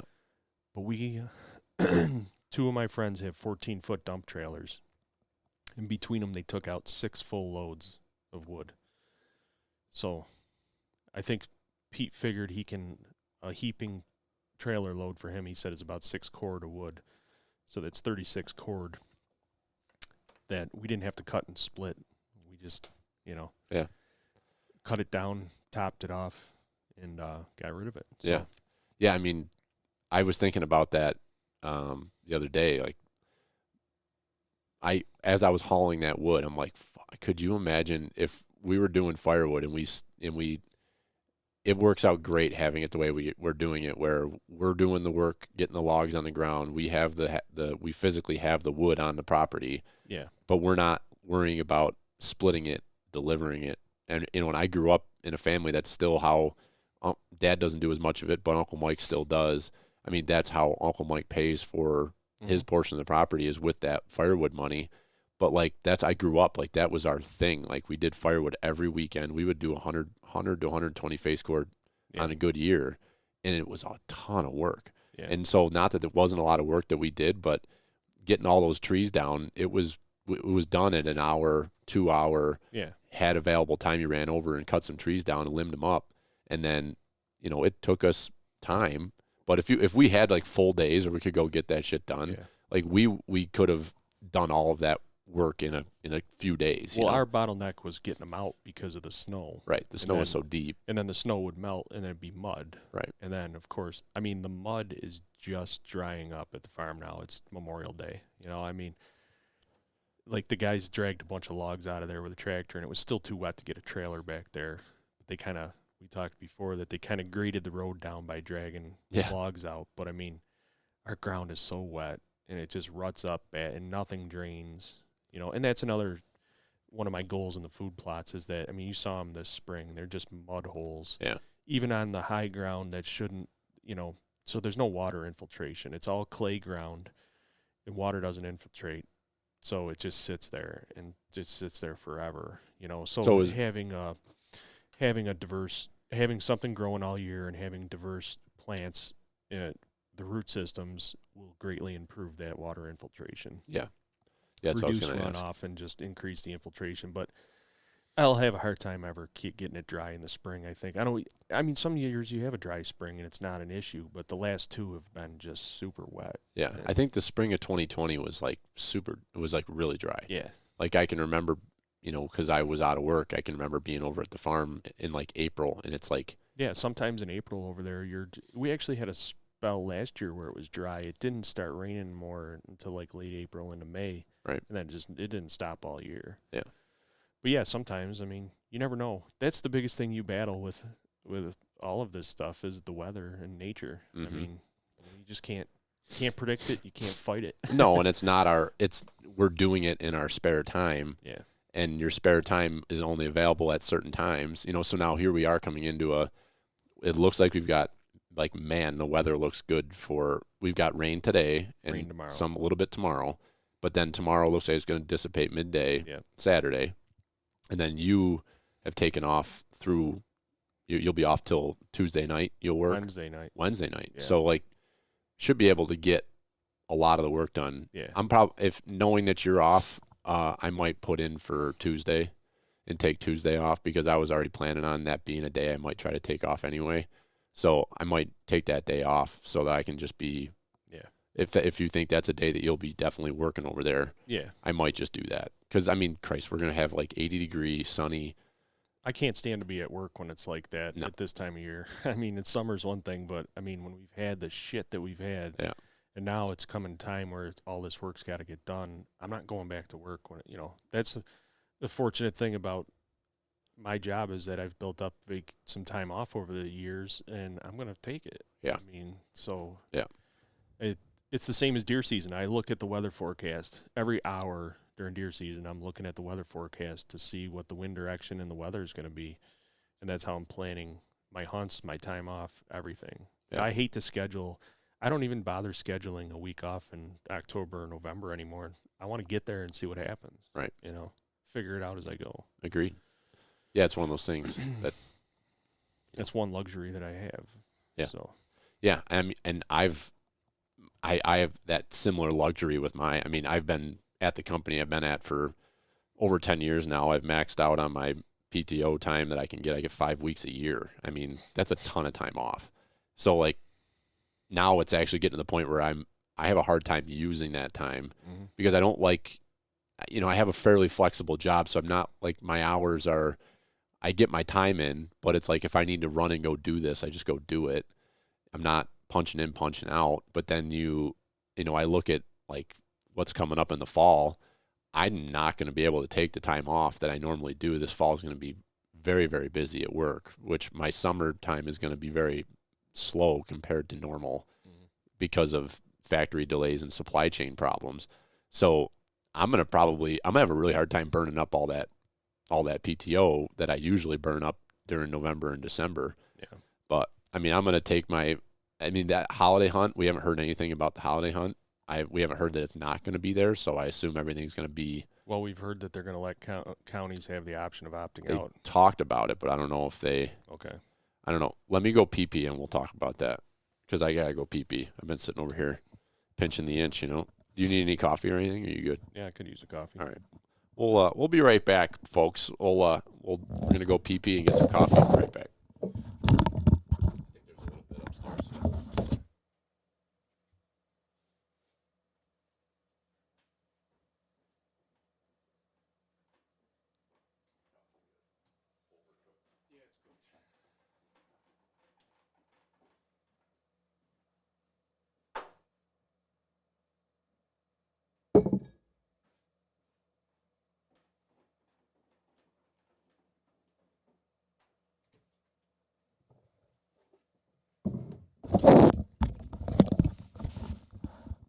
So, yeah, we were just talking, getting into the hunting fall, and then brought up the point of the holiday hunt.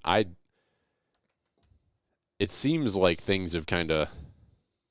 I pay a lot of attention to politics and what's going on, and it seems like I think there's only like 3 days left, 3-4 days left in the legislative session for the year.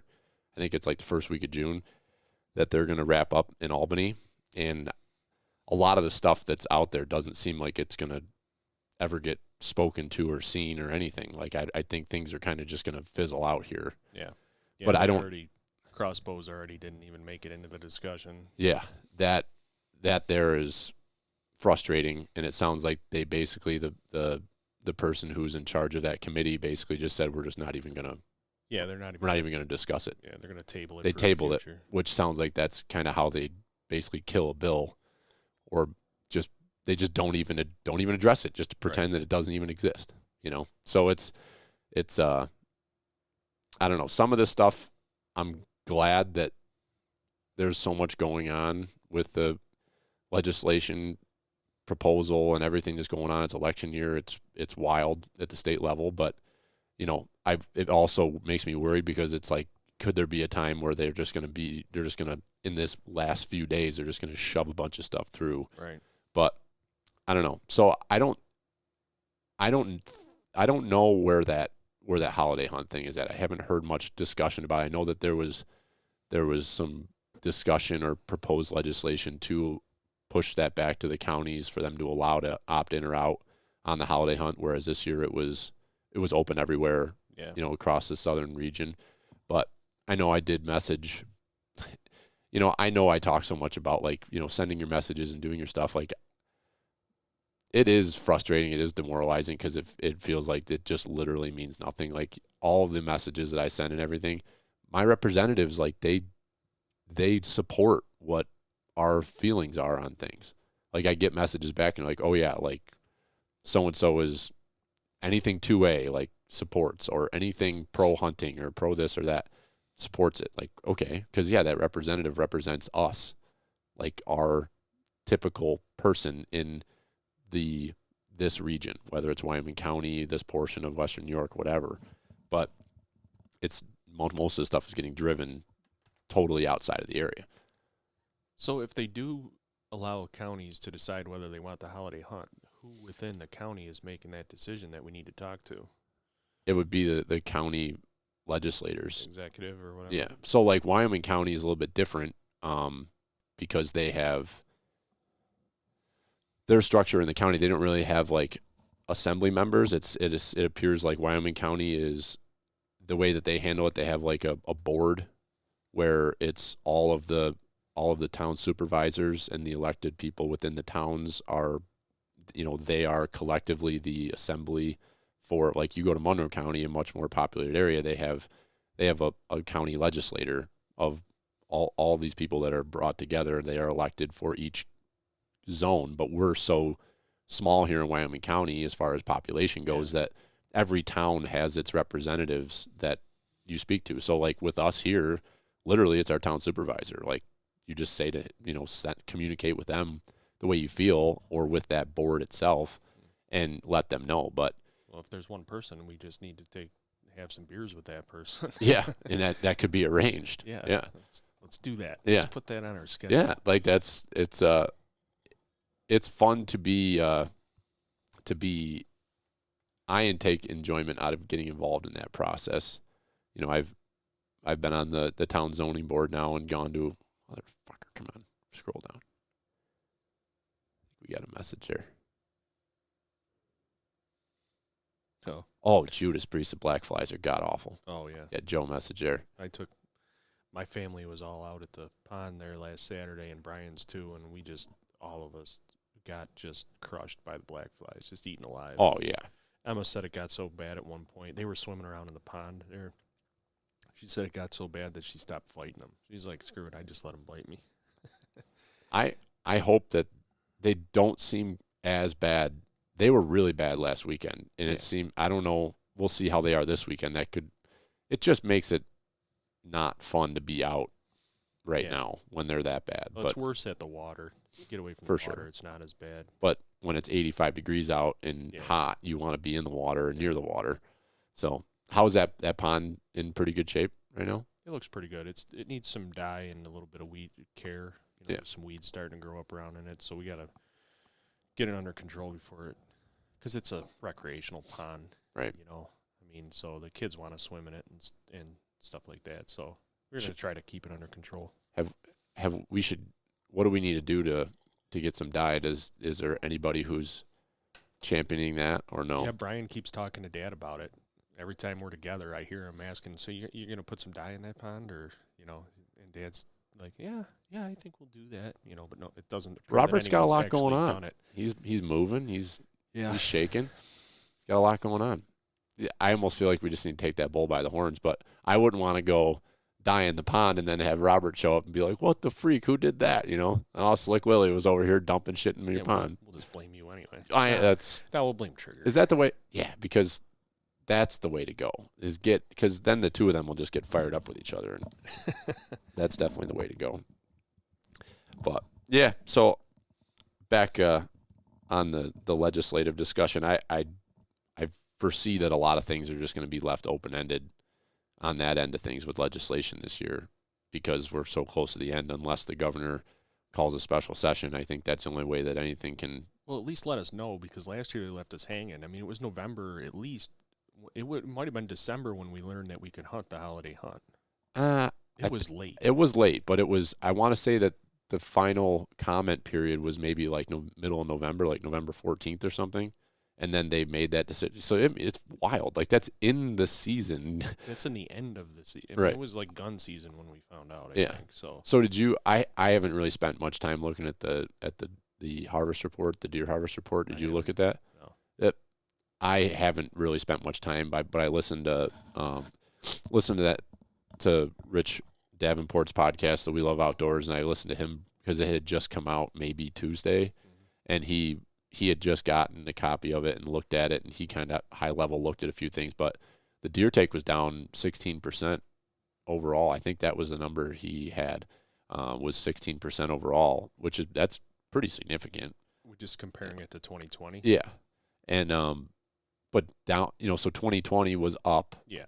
So, you got that little bit of a balance there where maybe there was, but we added season last year. There was that early doe season. But again, I keep saying it, they didn't add tags, they added season. Correct. So it's going to, some more deer might get killed, especially since when they add season, they're trying to fill more of the doe permits that they're already handing out. So in a way, it is going to increase the take to some extent, but it's only increasing it more towards their goals. Right. Get that mic in front of your mouth. It's never wants to come this way. Like with that reporting is, so like they have their number of what they, and there's a statistical estimation that they're putting in there to be figuring like what the report is, but they're saying 47% reported, but I asked myself, like, how do they do that with the reporting, because how do you know it was only 47%? Yeah. I've never understood reporting in any state in any way. I mean, because if I don't let that happen, like if you know it's that bad, why are you? What are you going to do? Reporting is important. But like, how do you figure 47% is the report rate when you don't? Right. If they're not reporting, how do you know that those deer were killed? Yeah, exactly. Like, it's fun. You can't prove a negative. No. Like, raise your hand if you're not here. Right. I mean, raise your hand if you're a hunter that shot a deer and didn't report it. Like, there's no way of that. Me and you as hunters that fill a bunch of tags. Yeah. We are, like, you look at the, in the one snippet of the report that I saw, it showed how many deer each hunter killed, like what the percentage was of how many, and like we are in the extreme minority of tag holders that fill like 4 or 5 plus tags a year. Yeah. Most guys are either shooting 0 to 1. Like that's where the majority of hunters are. But that's like how did, here we are, you and I trying to figure out like how they do that. Like, and I have contacts of people that we could call to like understand how they figure that. But it's like, if they're saying that only 47% reported, but then here's, there's a portion of that, 100,000 deer, 135,000 deer that were killed that were actually reported. And then we're statistically figuring that there was that many more killed that weren't part of that actual reported number. It's like, how do you?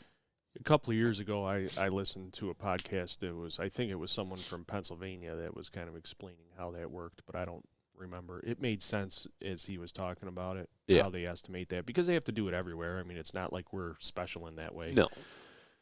But a lot of the states have the check stations, and even if it's, and we do have them, they're just not mandatory. So that's where they're doing that, and they're going to the butcher shops. Right. And that's where they're getting a lot of their age and sex definitions, and then they're getting age, and then they can look at the tags and see who reported and who didn't. Right. I mean, because I'm sure there's plenty of idiots who are bringing deer to the butcher shop without reporting it. Correct. I wonder if you can get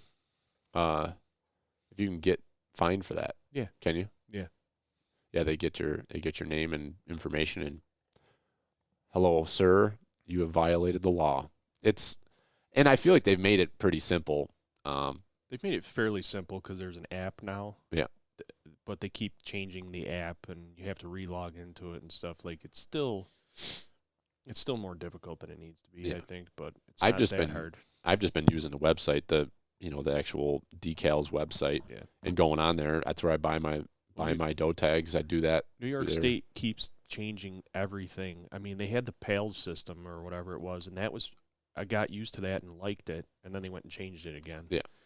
Well, the contract was up. They had to get it. There was a low bid. Somebody else came in, and It's so frustrating, I know. especially when you actually have a system that works. Yeah. You know, like when you used to have to first start doing it, it was before you had smartphones. You could do it on the website, but it was either the website or the phone. And when you'd call in, the phone would always be breaking up, and it would skip numbers that I've seen people actually get frustrated and say, "Fuck it, I'm not doing it." Yeah, when they were truly trying to call in their harvest, and that's extremely frustrating. yeah. So hopefully they're getting there. Hopefully this system seems to work a little bit better and can make it easier. The other thing that's challenging with that is, like, if you're someone who hunts multiple states like we do, you're trying to keep track and maintain like how every state does their Right. thing, how their website works.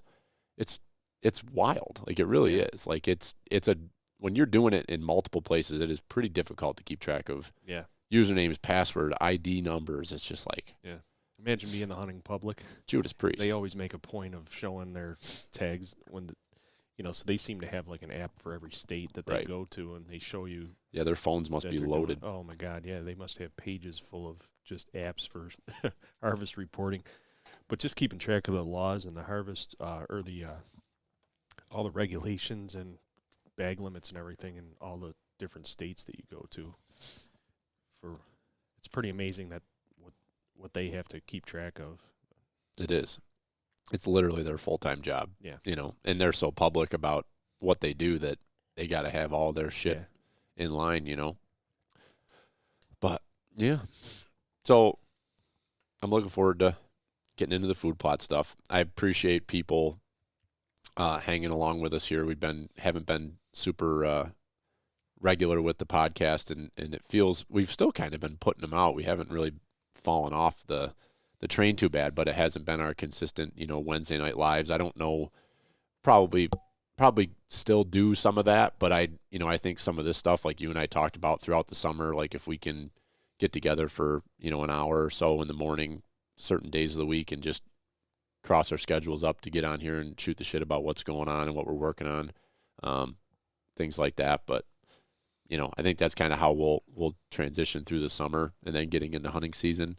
And, I've been talking with the guys at the Hunt Works, and they haven't given a hard launch to their archery shop and some of their new products they're offering yet. But talking with Dan and Steve over there, I think we're gonna try to do some pre-recorded stuff with them, kind of highlighting some of the products that they're selling, and do a video portion of it so that we can post that stuff on YouTube so that people can see the products that they have and kind of do some reviews on things that they've got. And Dad's retiring at the end of June, so hopefully that'll be, somebody who I know Dad wants to do stuff with us with the podcast. So hopefully he'll be jumping in to get involved a little bit. And he's going on his first elk hunt in September, so he's really excited about that. Like, he's never been able to get away in September. Right. So bad time of year. It's a bad time of year for him in the school business. So he's really fired up. So I think we're probably gonna do some stuff with him, kind of talking about him going through his process of getting ready to go on a trip like this, because he's gonna buy a new bow and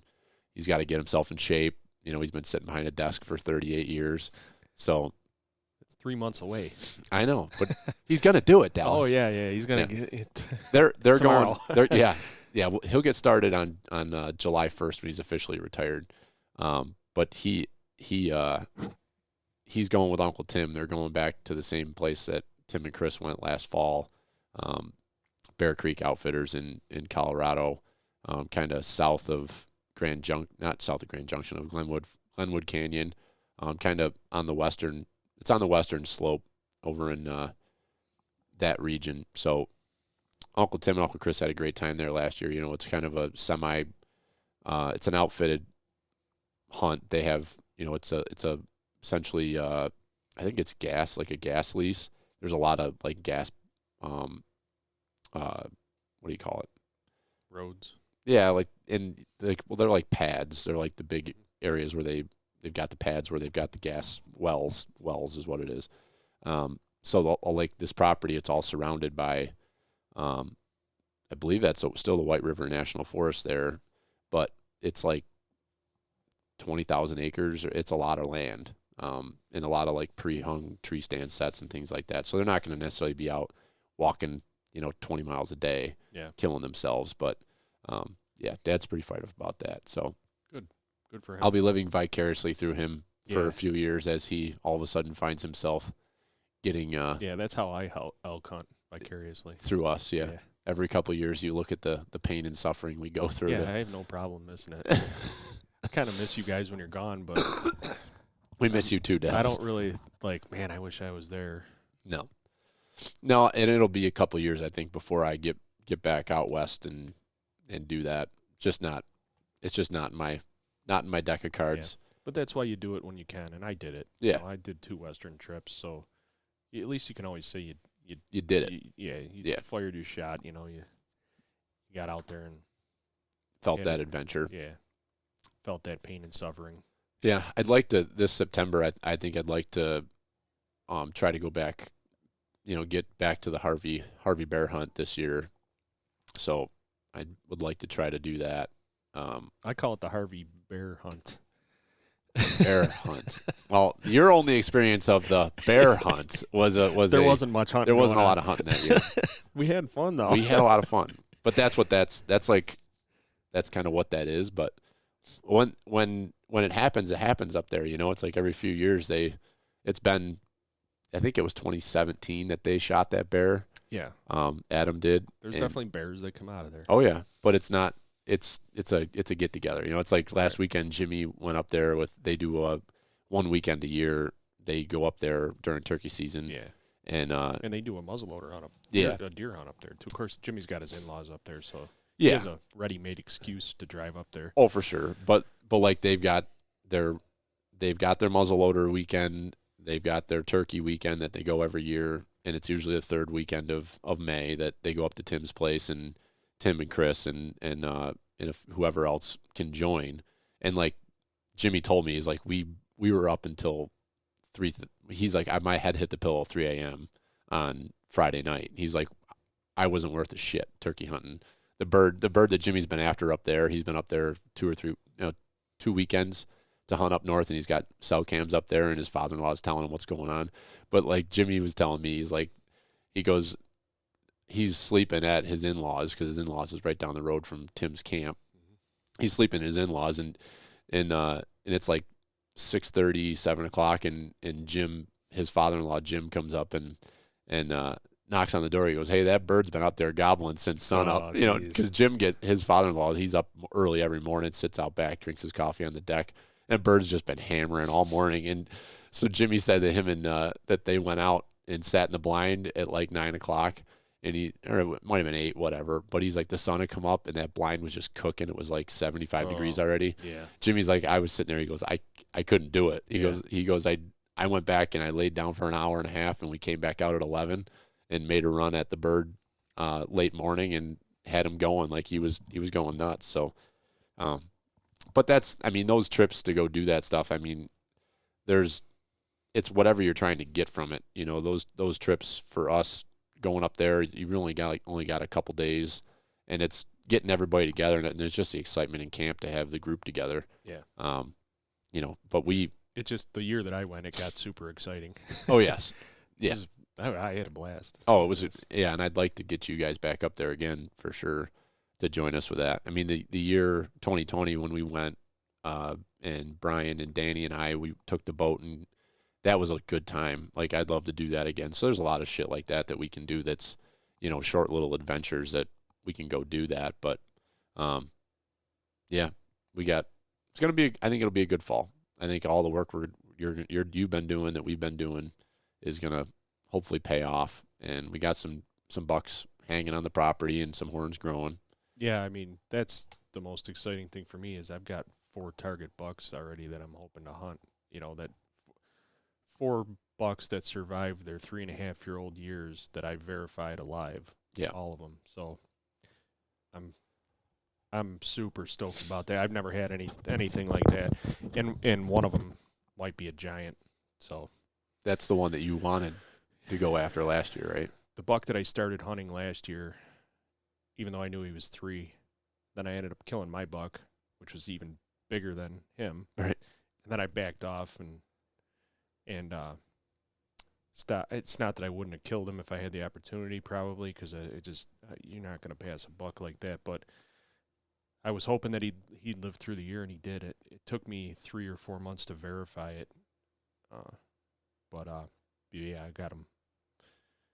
He survived, so I got him with his antlers on February 1st or something like that, and then he's got some white on his legs that are kind of a trademark. I call him Boots. That's gonna be his nickname is Boots. Boots. He's got white boots on, and then it goes up the inside of his Oh, no legs shit. too. Yeah, That's kind of cool. so I can recognize him with his without antlers. So hopefully, I know patterns are gonna change up there because of the food and everything, but I'm definitely gonna be hunting mature bucks this year. Target mature bucks this year. Yeah. So real excited about that. Yeah. Well, we got Then at least one Pretty- at the farm. yeah, we got, there's a couple too, it looks like there's a couple good bodied bucks that we've been getting pictures of on the farm. Good long, deep chested bucks. Yeah. And split, well, this is one of them. There's two. So I don't know which deer. We don't really know which buck this is. Right. And I'm sure I know exactly where I found that shed. There was where we were cutting, and I was consistently seeing beds in there and single tracks that were hanging by themselves, and it's that buck. And he I don't know, it's hard to think that he's 3 here, but just looking in it, I know you can't judge everything by the mass and the base of the horns, but we know we know for a fact this was 2-year-old. Yeah. And the comparison between the two, that buck he's 3. Yeah. So he's not going to be, he won't be an absolute giant inch-wise, but he's going to be a very respectable mature buck. And I can't wait to see what Split G2 turns into. Yeah. With we have a name for him or no? Were we calling him Peanuts? Is that what we were calling him? Yeah. I don't know why. I don't know. It's You just a came stupid up with name. it, I so know. It was just me being dumb. You can feel free to change it. It's not too late. We certainly could. We'll come up. You've got like good names. Like you got like Boots. Like that's a great name. Yeah.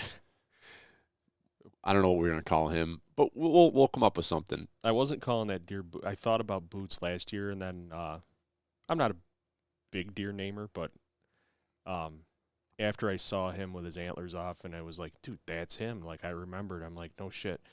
So like that name for him is totally fitting that I have to call him that. Right. So yeah, and we're wondering if maybe Norm might still be around, because I know that buck that popped up on camera there over on Oak Ridge last week maybe, got a good look at him. Like he's got some nice horn started, and his brow tines they're developed, but they're not that long. And that was kind of a trademark of Norm. He just had that huge frame, but he just had short brow tines. Like, that would be cool as hell, because that deer disappeared. I didn't hear about anybody shooting him, but he was pretty visible there on camera anyway, and we just weren't out. in November. Yeah, early November. Like, he was hanging around that property line. Yeah. So, I don't know. And it is exciting, because we haven't had several good bucks to be excited about, to see what they turn into. We haven't had that in a few years. Yeah. There's been like Dagger. Man, I wish like that deer didn't end up dead, because my Lord, he would have been a special buck, But he was kind of it there. Well, last year was a bit of a reset, because the year before we had the 3 big bucks on the property, and they all died. Right. Split Brow got killed. Dagger.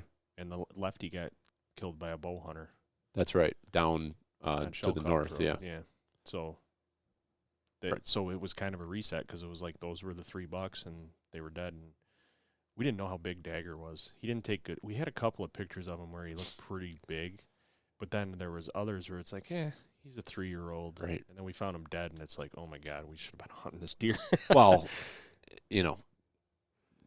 we were ignoring him because we want to go after a split brow. And I know I'm going to get myself into that situation this year. I got to be careful because if Boots is, if he shows back up this fall and shows the antler potential that I think he's going to, I'm probably going to pretty much sell out on hunting that deer. And I know it's not a good road to go down, but I'm not going to be able to help myself. No. It's just where I'm going to be. Yeah.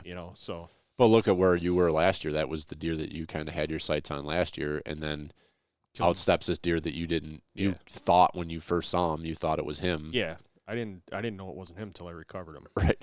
So that's how that goes. But my vibe has kind of been ebbing and flowing about what I'm after, and I don't, I've hunted my ass off on that public land down by camp, and I'm going to keep hunting that, but I don't think this year I'm going to put the effort into the cameras and the mock scrapes and all that, because number one, time is right. limited, but I really was soured last year having my cameras messed with.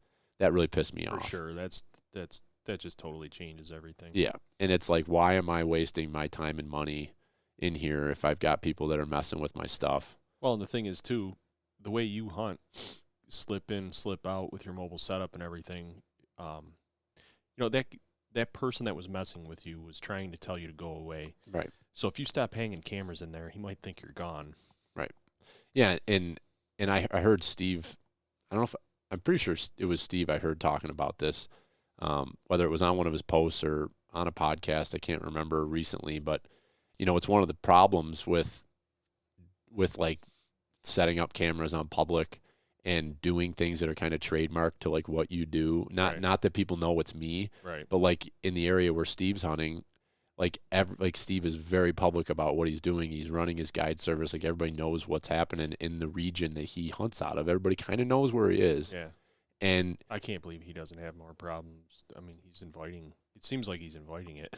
Well, it does, but he's kind of accepting of what he's got going, like when he puts up his ropes for like the licking branches or the ropes that everybody he uses. knows that's one of Steve's It's like, cameras. so this is where Steve's hunting, So it's like no different than me. Like I had set up on that piece of property after going with Steve and doing some scouting with him.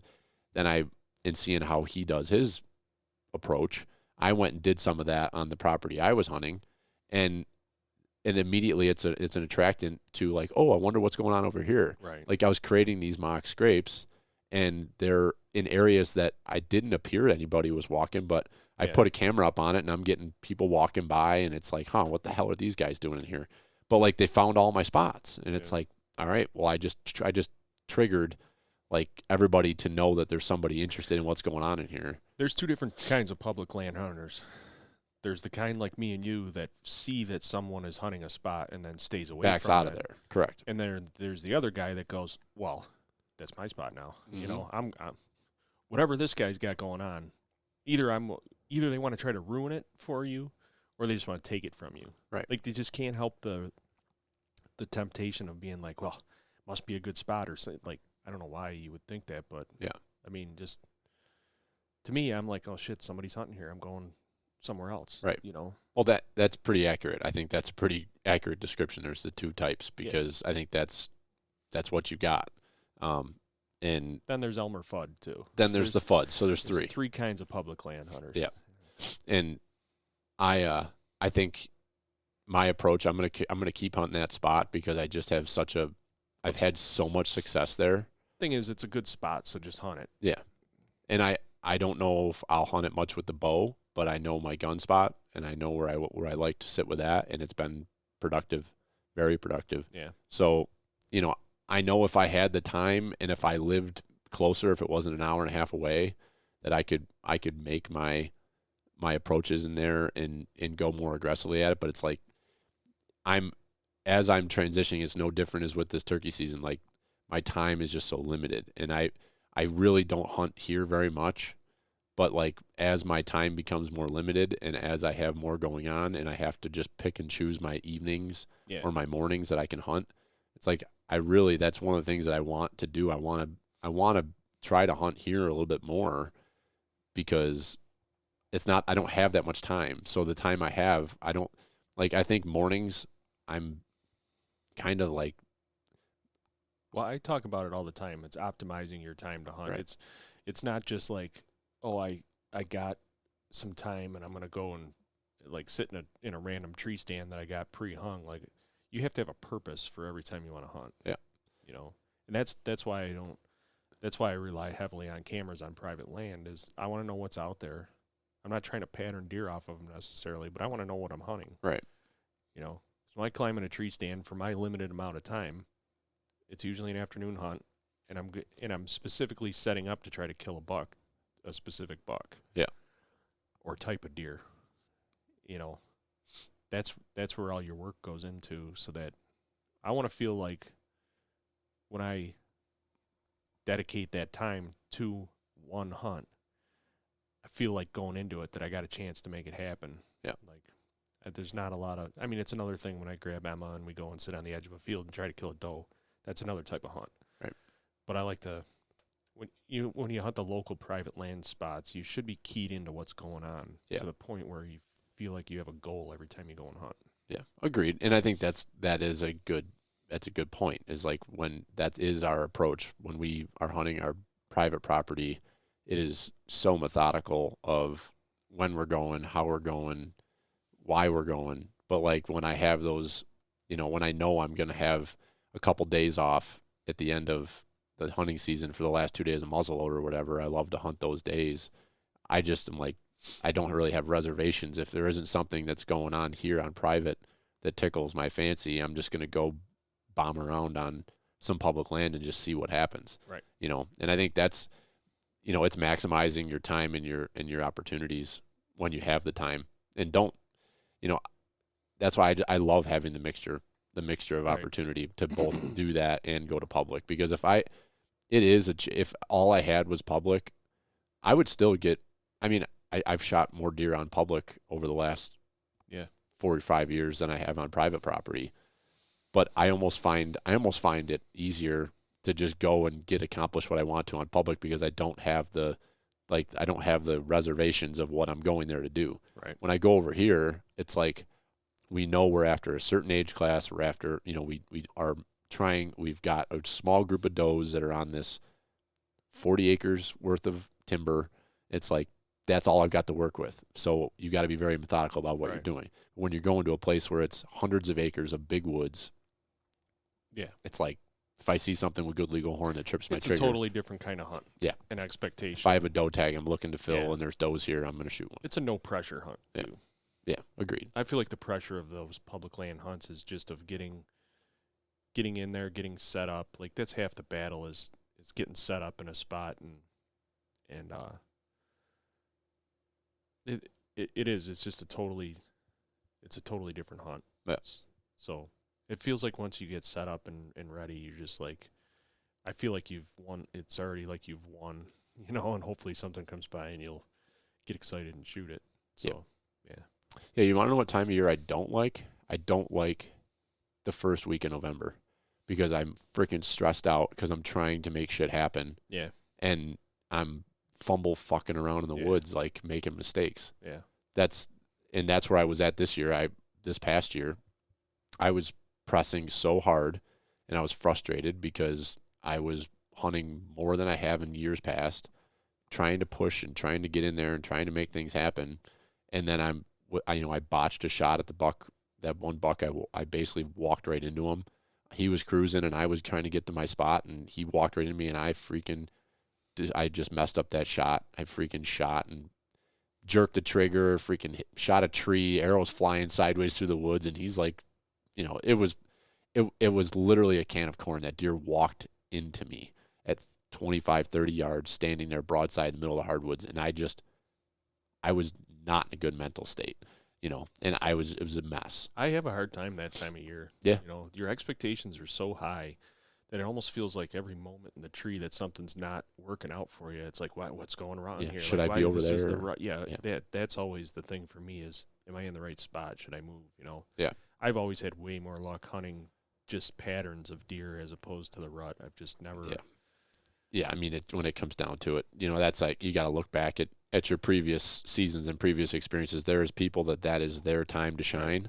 For me, it is it's just not my style. You know, you better believe we're going to be out there doing it. But, Yeah. I mean, I'm not taking a week off and sitting in a tree for a week. It's too much. It drains you mentally and physically, that type of hunting. Yeah. And it's fun in its own way, but it's not the Super Bowl of whitetail hunting that a lot of people make it out to be. For me, it's not. No, you and I are very much alike in that. My Super Bowl is Pennsylvania, Right. getting our group of friends together and going and getting after it. Yeah. Together in the woods, and there's just nothing to me more rewarding than that. Yeah. Like that just trips my trigger. And I think that's what I hope that more people start to experience that and have the desire to go on those trips and to do some of that group style hunting, because it's a totally different experience that like makes hunting something that a lot of people are so consumed. And if that's what you're into and that's your thing, like being just giant bucks all the time. And, you know, if I'm a solo hunter and I'm by myself, but then I look at, like, to me, that's not what it's about for me and for really our entire group. Right. Like, everybody is ramped up for getting together and hunting together. Yeah. Like, that's the sense of community, the sense of, like, group effort, finding success, even if it's not you, it's somebody in your group. Yeah. That's what it's all about. That's by far the most fun type of hunt. But you got to have a group. Yeah. Of course, we built one. We built one. I mean, that's an example for anybody that you can do it. Right. You build it and they will come. You know, you start with a few guys and it's like, you know, now it's almost like you're swatting them away with a fly swatter, trying to make up excuses as why we don't have enough space. But no, we don't do that. But I've never actually told anyone no, but I've stopped advertising it. You know, there was a point where I was like, hey, you got to do this. It's so much fun. And I was having a hard time. I was trying to recruit people. Yeah. Now there's no more recruiting. And I think people can respect that. I mean, we love the fact that people want to hunt with us and they want to come out and experience what we talk about and the fun that we have. But they also, you know, it's important for people to understand that, like, it gets to a certain point where you can't have 30 people trying to hunt as a group. Like, it's number one, it's really not safe, and number two, it's just a lot to control. I mean, 10 people's a lot to control, let alone 20 like we did this year. Yeah. Like, that was a lot. And, you know, so we find our ways to organize, we find our ways to communicate and make sure that everybody's on the same page. But it's we got a good thing going, and that's fun. That's something that I think you know, more group stuff, more discussions about that, more sharing of the experience and the opportunity. You know, I feel like we've talked a lot about it on here, but then in the same breath, I don't think we spend that much time talking about how you put those trips together, how those groups work, you know, how it's evolved, suggestions for people to start their own, because you can very easily start your own tradition with that. And, you know, it's something like you talk to the old timers, like that's what they like that's your dad and my dad, like their favorite parts about hunting are their trips that they went on out west, or the trips that they went on to the Adirondacks or Pennsylvania. We're just starting that now. Yeah. On our level, you know, with our friends and our groups that we're building, you know. So it's good stuff. It's important to have those things. Yeah. That is by far the most fun that I have all year. That's part of the reason why I want the holiday hunt too. There's other reasons, but it just gives us, it's like one or two more opportunities to do those kind of hunts, you know? Yeah. Because I think the muzzleloader part of it, I think our group hunts with muzzleloader is even more fun. Oh, yeah. You know, because we don't mess around with gun season other than Pennsylvania, because everybody's out there. Right. You know, it's usually the Orange Army. We don't mess around, but we wait till muzzleloader season, and then we go to these places, and there's not a lot of pressure in there, and you kind of have the run of the places, you know. And there's so many spots to go do that. Yeah. You know, anybody can find that and figure that out. And that's what'll end up happening is if we have to pick a county to go to that's open, we'll just go. Yeah.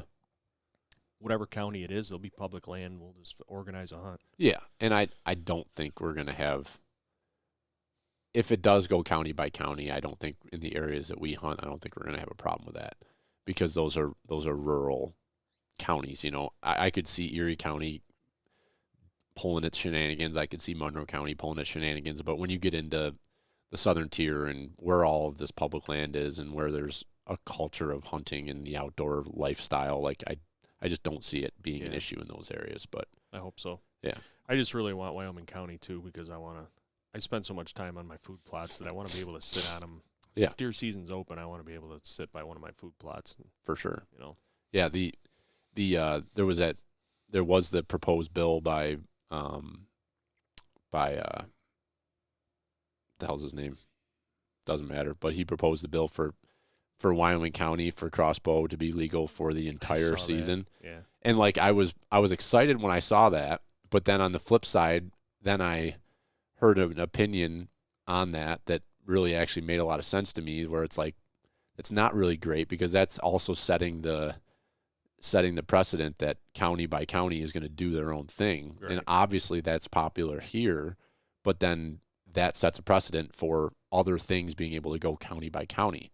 We don't really want that. We want it to be a, statewide or northern zone, regional, southern zone, regional thing, So, but that stuff just seems to be locked where it is and won't be happening. I had some hopes for the new crossbow idea of youth and seniors, Yeah. And I understand why people are still opposing it, because they think that it's just one more step in the direction of full inclusion, and it is. But every 55-plus-year-old guy that I know has some sort of injury that makes it hard or impossible for him to shoot a bow. Mm-hmm. And it's the same thing on the youth. I mean, I can just see it. I mean, Emma's going to want to bow hunt in 2 years, and I don't know if she's going to be able to get up to speed with a compound bow or not. Speaking of, I need you to take that bow home for her. Okay. I don't know if you know that I got from one of my customers, his daughter outgrew it. So I got it's a Hoyt, I think it's a Ruckus or one of those bows. I think that's the model. Okay. But it's like adjustable from like 10 pounds up to 60 or something. So it probably, and I could even, before what I should do is I'll take it to a shop and get it tuned up. Maybe I'll take it over to the Hunt Works and have them look it over and make sure it's good. Okay. The strings in that, but I'd like to get that in the first of the kids' hands to let them start shooting it, because it's a nice little bow. Yeah. And it's a great way to get them started. And Emma's probably the first one who's, got interest that's big enough to use it. Right. So get her on that bandwagon, then go from Emma to Maya and then go down the line there. But does it seem like Emma's the only one of the two that's got a ton of interest in tagging along and doing that stuff right now? I mean, well, Julia's pretty young, but. And Julia she did go in the blind with me one day last year, so she's got some interest in it, but she said, I don't know, she's more like Ava. Yeah. Who has no interest. Ava's the biggest meat eater in the house, though. I mean, she can pretty much out-eat venison, can out-eat me when it comes to venison. Well, she needs it to power her freaking sprinting legs. Yeah. That girl's fast. Yeah. That video of her in that She's track strong. meet was, Yeah. I was like, holy shit, she is a freaking runner. Mm-hmm. It's awesome. Where'd she get that from? The running, I don't know. Yeah. Gets it from the Donnie Kirsch and Rachel and Sarah side of things. I was very impressed. Yeah. Like, she's a fast runner. She enjoy that? The track, is that kind of her thing? Yeah, she's not a team sport kid. Yeah. She's never liked softball and soccer, that kind of stuff. Didn't like it. Yeah. But the gymnastics was her big thing, but she's kind of outgrown that now. Yeah. But that's where she got a lot of her strength from, though. She's muscular. Yeah. She's strong. Well, she's tall and she's long. Like, at that age, to have that, like that, that's a good thing to have. Yeah. To have that. And it's a great sport, and it's good for the kids to have something like that. And where did she do gymnastics? Did you guys take her to East Aurora there? Yeah, same place where AJ's kids go. Yeah, and Billy's been going there. Yeah, Billy. Summit. Yep, Billy's been going there for. It sucks because Sarah paid for May and June. I think you paid, like, if you paid for May, you got June for free, and Billy hasn't been once in the month of May because we got T-ball Monday night, Wednesday night, and then Thursday night. Like, every Thursday, he's shot. He's completely shot. Yeah. Because he doesn't, when he's with Dan and Audrey for the day, on Wednesdays and Thursdays he like never naps, so like he's just freaking exhausted come time for that. But yeah, they really liked it there, but we got shut down with the pandemic, and then when it came out of that, there was all the stupid rules and everything, so we never ended up. I looked into it again last fall, and it was like you could see that Ava's had kind of maxed out the age range, and then Emma started playing travel softball, and I'd rather do that than sure. So, but she's had one track meet because she missed the last 2 or 3 now because she tested positive for COVID like 3 weeks ago. Oh, really? We both did. Me and Ava both had it. I didn't know that. Yeah, so it was no big deal. She had mild symptoms, and I had tested positive 2 days before, so we give her a test. She's positive, so it's on a Saturday. So she had to stay home from school, obviously, for whatever required amount of days, and then got to go back and had to wear a mask for like a week or whatever. And then she's back at school, but they won't let her practice for track because you have to get cleared by a doctor. Oh, for the heart stuff and that. Yeah. So you have to get cleared by a doctor. So the doctor, I took her to the doctor last Tuesday or Wednesday. They have track meets on Wednesday. Doctor could have done it over the phone because all they did was ask her a couple of questions and signed off, said, here's your return to sports. So she goes back and I think she went back. She got cleared on the day of a track meet, so they weren't going to let her run that. But then she gets back, and apparently she's been doing, like, light jogging. Like, I don't know if it's the school or if it's a state law or what, but they are not letting her fully participate even though she's been cleared. And then they didn't let her go to her track meet on Wednesday this week. She had been cleared to return by a doctor, and there was nothing wrong with her to begin with. So all these stupid fucking laws, rules, whatever you want to call them, they're discouraging because me and Jenna, we already said it. We're like, next time either you're not getting tested or we're not reporting it. Right. So they're discouraging people from following the protocol. Right. And then that's causing the shit to get spread around more because you know damn well most parents at this point, no employer anymore wants to hear that your kid's got COVID and you can't work, right? They're done with that shit. Yeah. So any parent's going to be like, well, you're not sick. You're going to school, right? Because they don't want to go through all this bullshit. Yeah. She was in tears the other day. I picked her up from practice. She's like, they said I can't run this week, And now they got another one coming up next week, and now apparently I didn't see it. They must have sent it to Jen. They have this whole list of stuff that they want her to go through, certain amount of cardio work and different things. It's like, you had her at practice. You could have put her through all that shit yourself. So they want you guys to do it at home? Yeah, which we're just going to sign off and say we did whatever needs to be done. The kid runs 200-yard dashes at her. She runs a 100-meter relay and a 100-meter dash and a couple of long jumps. It's like she didn't even break a sweat. Yeah. Fucking insanity. It is. There is still. It seems in a lot of ways like things with all that are normal. But then on the flip side, you hear this like Donnie's son Eli has been quarantined since the end of April. So in the month of May, he's been quarantined twice. The kid's not even 2 years old yet. Yeah. From daycare, he's been quarantined. He's never tested positive, never had symptoms. Yeah. And so it's been 20 days in the month of May that he has been. And what that's done is it's complete chaos for Donnie because he can't. Rachel's job. She's got a very stressful, she has to be on the clock. So Donnie ends up having to get out of work. He's a teacher. Mm-hmm. So he's missed probably 10 or 12 days of teaching. And they have nothing that they can do with him. He's a freaking year and a half old. Right. It's like, it's freaking wild. But then you've got kids who are literally like choosing to be vaccinated just so that they don't have to go through these hoops and stuff like what Emma's dealing with. Like, is Emma vaccinated or no?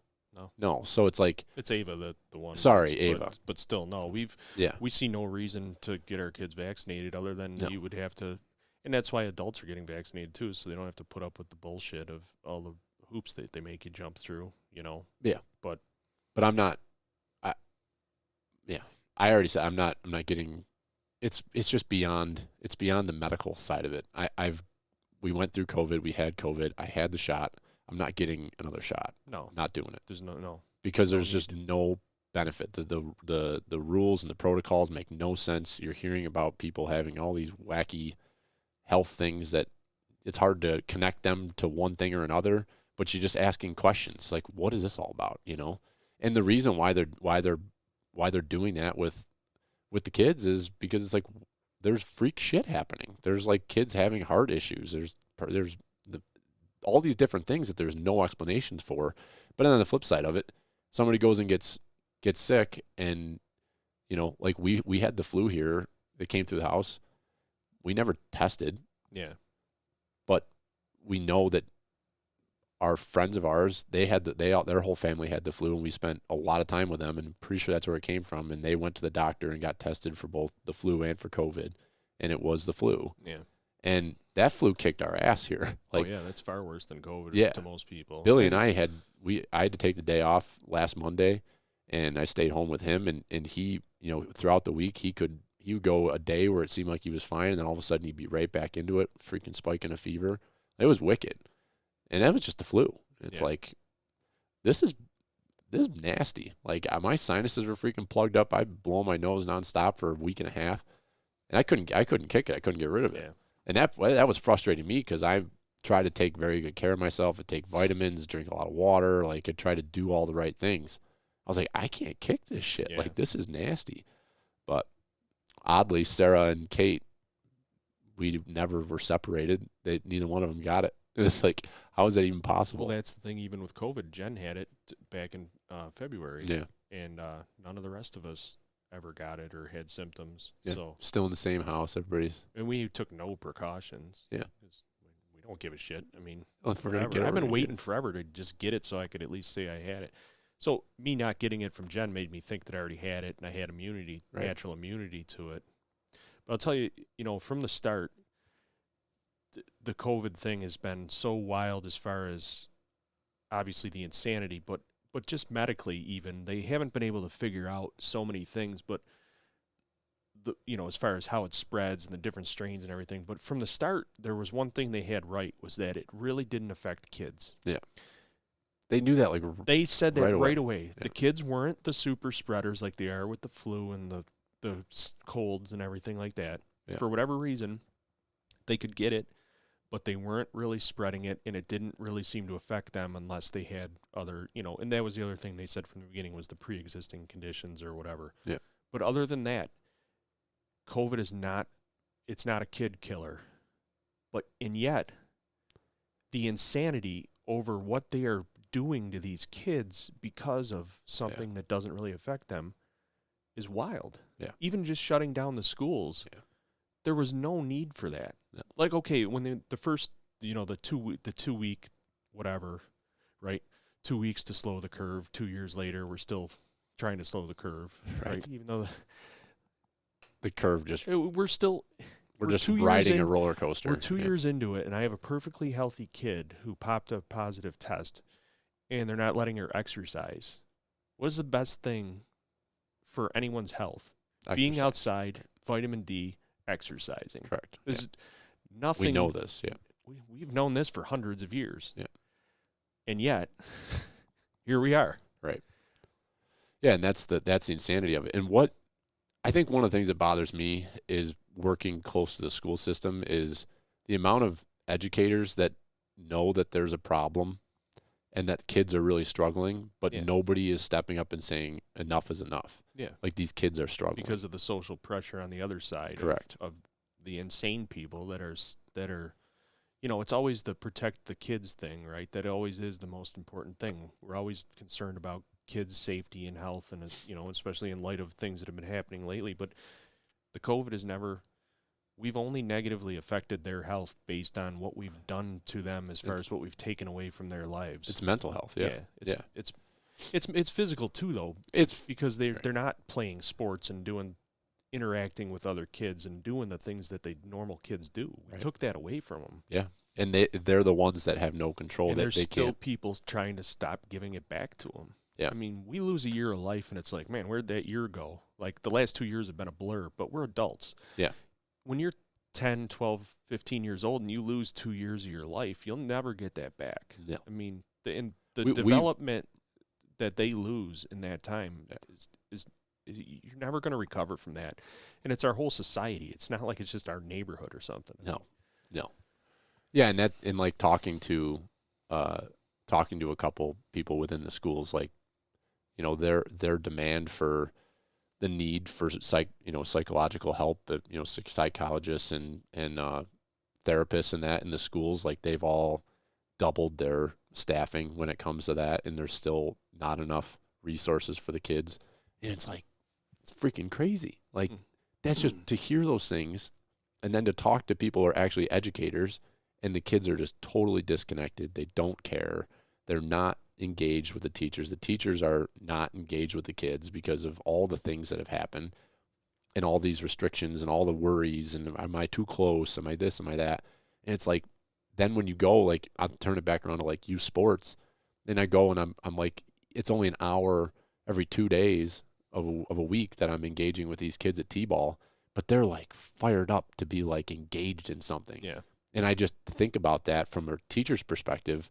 For the last 2 years, everybody's been masked, everybody's been covered up. There's no touch, there's no like emotional connection. Everybody's spread out, everybody's separated in groups, and it's like you're totally replaced from like what normal life is. Right. And that's happening in the work environment too. Like it's made it very difficult to have your, you know, that feeling of like cohesiveness at work, where because everybody's trying to keep their space from each other, and you feel like you can't get together and have a conversation like you used to. If you're in a conference room, everybody needs to be spread out. It's just, it's freaking, what are we doing? Ridiculous, you know? But like people that are at the high level positions within corporations and that, like, they are dictated that they have to follow these rules, but then you close the doors and they're all just like, this is bullshit. It's like, well, then what are we all doing? You know, because everybody feels that. I mean, my wife, God bless her, like, she works in a hospital, and like they're still to this day wearing masks. And it's like they all leave work and they take their mask off and they never wear it again until they go back to work. And it's like, so what are we doing? Right. We're not accomplishing anything, because you can get sick anywhere. Like, COVID ripped through the hospital, ripped through her whole department. She was one of the only ones that didn't get it somehow. But like, everybody got it. It didn't matter whether you're masked up wearing N95 or not. Like, people were dropping like flies. Like, they were severely short-staffed. Probably it was April-ish when a lot of people were getting it, and they were taking all the precautions in the hospital and clean freaking environment, and everybody's still getting it, passing it around. You know, it's like, what the fuck? So it's, in many aspects of life, things have moved along, but in other aspects, like going back to the schools and things like that, like, things are just not the same, and it's frustrating to see. It'll be interesting to see how things are at this point next year, or not this point, but like next fall, like Billy's getting into preschool and that, and like, I hope that things are somewhat normal as they start their educational process. Right. Because I'm very fortunate my kids have not been in that. Nothing has changed in their life. Daycare has been incredible. Other than that got shut down 3 different times in the last, I mean, you know, not their fault, but no, you know, she's done. I mean, we were talking about this yesterday, Sarah and I and father-in-law. Like, we are so blessed to have the babysitter that we have, because through the thick and the thin of all of it, you know, there was a couple times she had to shut down because either she was sick or her kids were sick or whatever. But for the most part, like, she's been there, and and she has kept it as normal for those kids as possible. It's amazing. She lost her dad in that too. Right. 2020. And she never skipped a beat. No. So like, God bless her. Like, she really supports this neighborhood big time. The whole community, yeah. I mean, the amount of kids that go through there and that she helps raise and on and off the bus, it's like, we're lucky to have them. I can't imagine freaking, you know, dealing with your own kids' shit all weekend, and then Monday comes along and everybody drops their kids and all their shit off. You know, it's like, God bless her. Like, that is wicked. But Yep. We're going to get out there and we're going to start planting some food, and we're going to feed them. Might start today. And you think so? I'm headed there now. So yeah, you're going to. When are we getting the tractor? Well, my buddy's bringing a tractor over this morning. Yeah. It's an older, smaller tractor that we're going to try out. We think it'll work, but we're going to try it out today. Okay. And if that doesn't work out, we'll get the other one. They want to use it a little bit to cut up that wood that we just sold them, but we can get that if we need it. Okay. So you want me? You for sure think you're going to be working over there on Tuesday? Oh yeah. All right. I'll just put in for the day today. All right. Because I would like to have a day that I can get over there and help you do that, because I really haven't had the opportunity to do it. And I know I have aspirations this weekend, but who knows what the weekend will bring. But maybe a little camping Sunday, are you thinking? Sunday night? Yeah, a little camping and a little bonfire. Yeah. It'll be like that's the last of the wood that needs to be cleared out of the food plots. So I think that'll be like a ceremonial fire. You know, burn. It's been sitting there for over a year. Hopefully it's dry brush enough. Pile, so it should be dry by Sunday. It should be a big fire. Yeah, it'd be good. Yeah. Yeah, we'll do that. And I'm gonna take the skid loader and really crunch it in and stack it up good. And yeah, I think that'll be fun. Yeah, have a little party back there. Do that. Bring the kids back, and I'm thinking what I'd like to do is get everybody tired out, bring them home here, put them to bed, say goodnight, Sarah, I love you, and then I come back over there and hang out for a while. Just don't get opportunities to do that very often. So that's the one thing I've told her this weekend. I want to get over to the farm, do a little bit of work. She has a few things she wants to do. Let's just try to see if we can check everybody's boxes. And I think Rachel. I'm saying we invite the whole Rachel and Sarah and the kids and stuff. Let's just make a family fun day in the afternoon and the evening over there. Yeah, agreed. And if anybody needs to leave and take the kids home or whatever, that's I think fine. I think Rachel and AJ are gonna camp over at Dan and Audrey's with their camper on Sunday. So. Or they were going to do it one day, but I mean Sunday seems like the day that works for everybody because it's not the last day of the long weekend, and it's not Saturday, so it's like right in the middle. So I think that could be a fun day. Yeah, tear it up, plant some stuff, tear it up, burn some things, be a good time. So good discussion, it was fun, and looking forward to getting some seed in the ground and letting the heat begin and let stuff start growing. So should be good. So thanks for you that tuned in live and listened to us here. Just a reminder, I'll put something at the beginning of the episode, but just a reminder, we're still running that raffle for the Southtown Walleyes for the Life Ring fundraiser that they're doing. So you can get those tickets on the website. They're available. I've got hard tickets available myself, and that will be drawn on July 10th. So get your tickets now before they're gone. We're only selling 200 of them. And then lastly, mark your calendars, July 31st. We're going to be brewing our beer here the first week of June up at Windy. This year is going to be a hopped Pilsner, I believe. So we're going to be, I'm probably wrong there. It's a hopped Pilsner is what it's going to be. So we're going to be brewing that and then doing our big event there on July 31st, which is a Sunday at Windy Brew. So you're not camping that weekend, are you? Nope, we're reserving that one. Yes. Hopefully, yeah. And then if Brian's around, we'll have the whole gang together. Nobody misses more pert near events than me. No, you and Brian miss a lot. Him and Molly came to Shed Fest. They had a good time. So yeah, we're looking forward to that. Should be a good time. And so mark your calendars, folks, and hope to see you there. So enjoy your Memorial Day weekend. Take a moment to think about those who gave it all for us. God bless this country. Freaking hold this shit together. Yep. So, all right. See you, Dallas. Thanks Later. for your time, and thanks for those of you that tuned in. Enjoy your weekend. Where's my mouse? Come here, little mousey.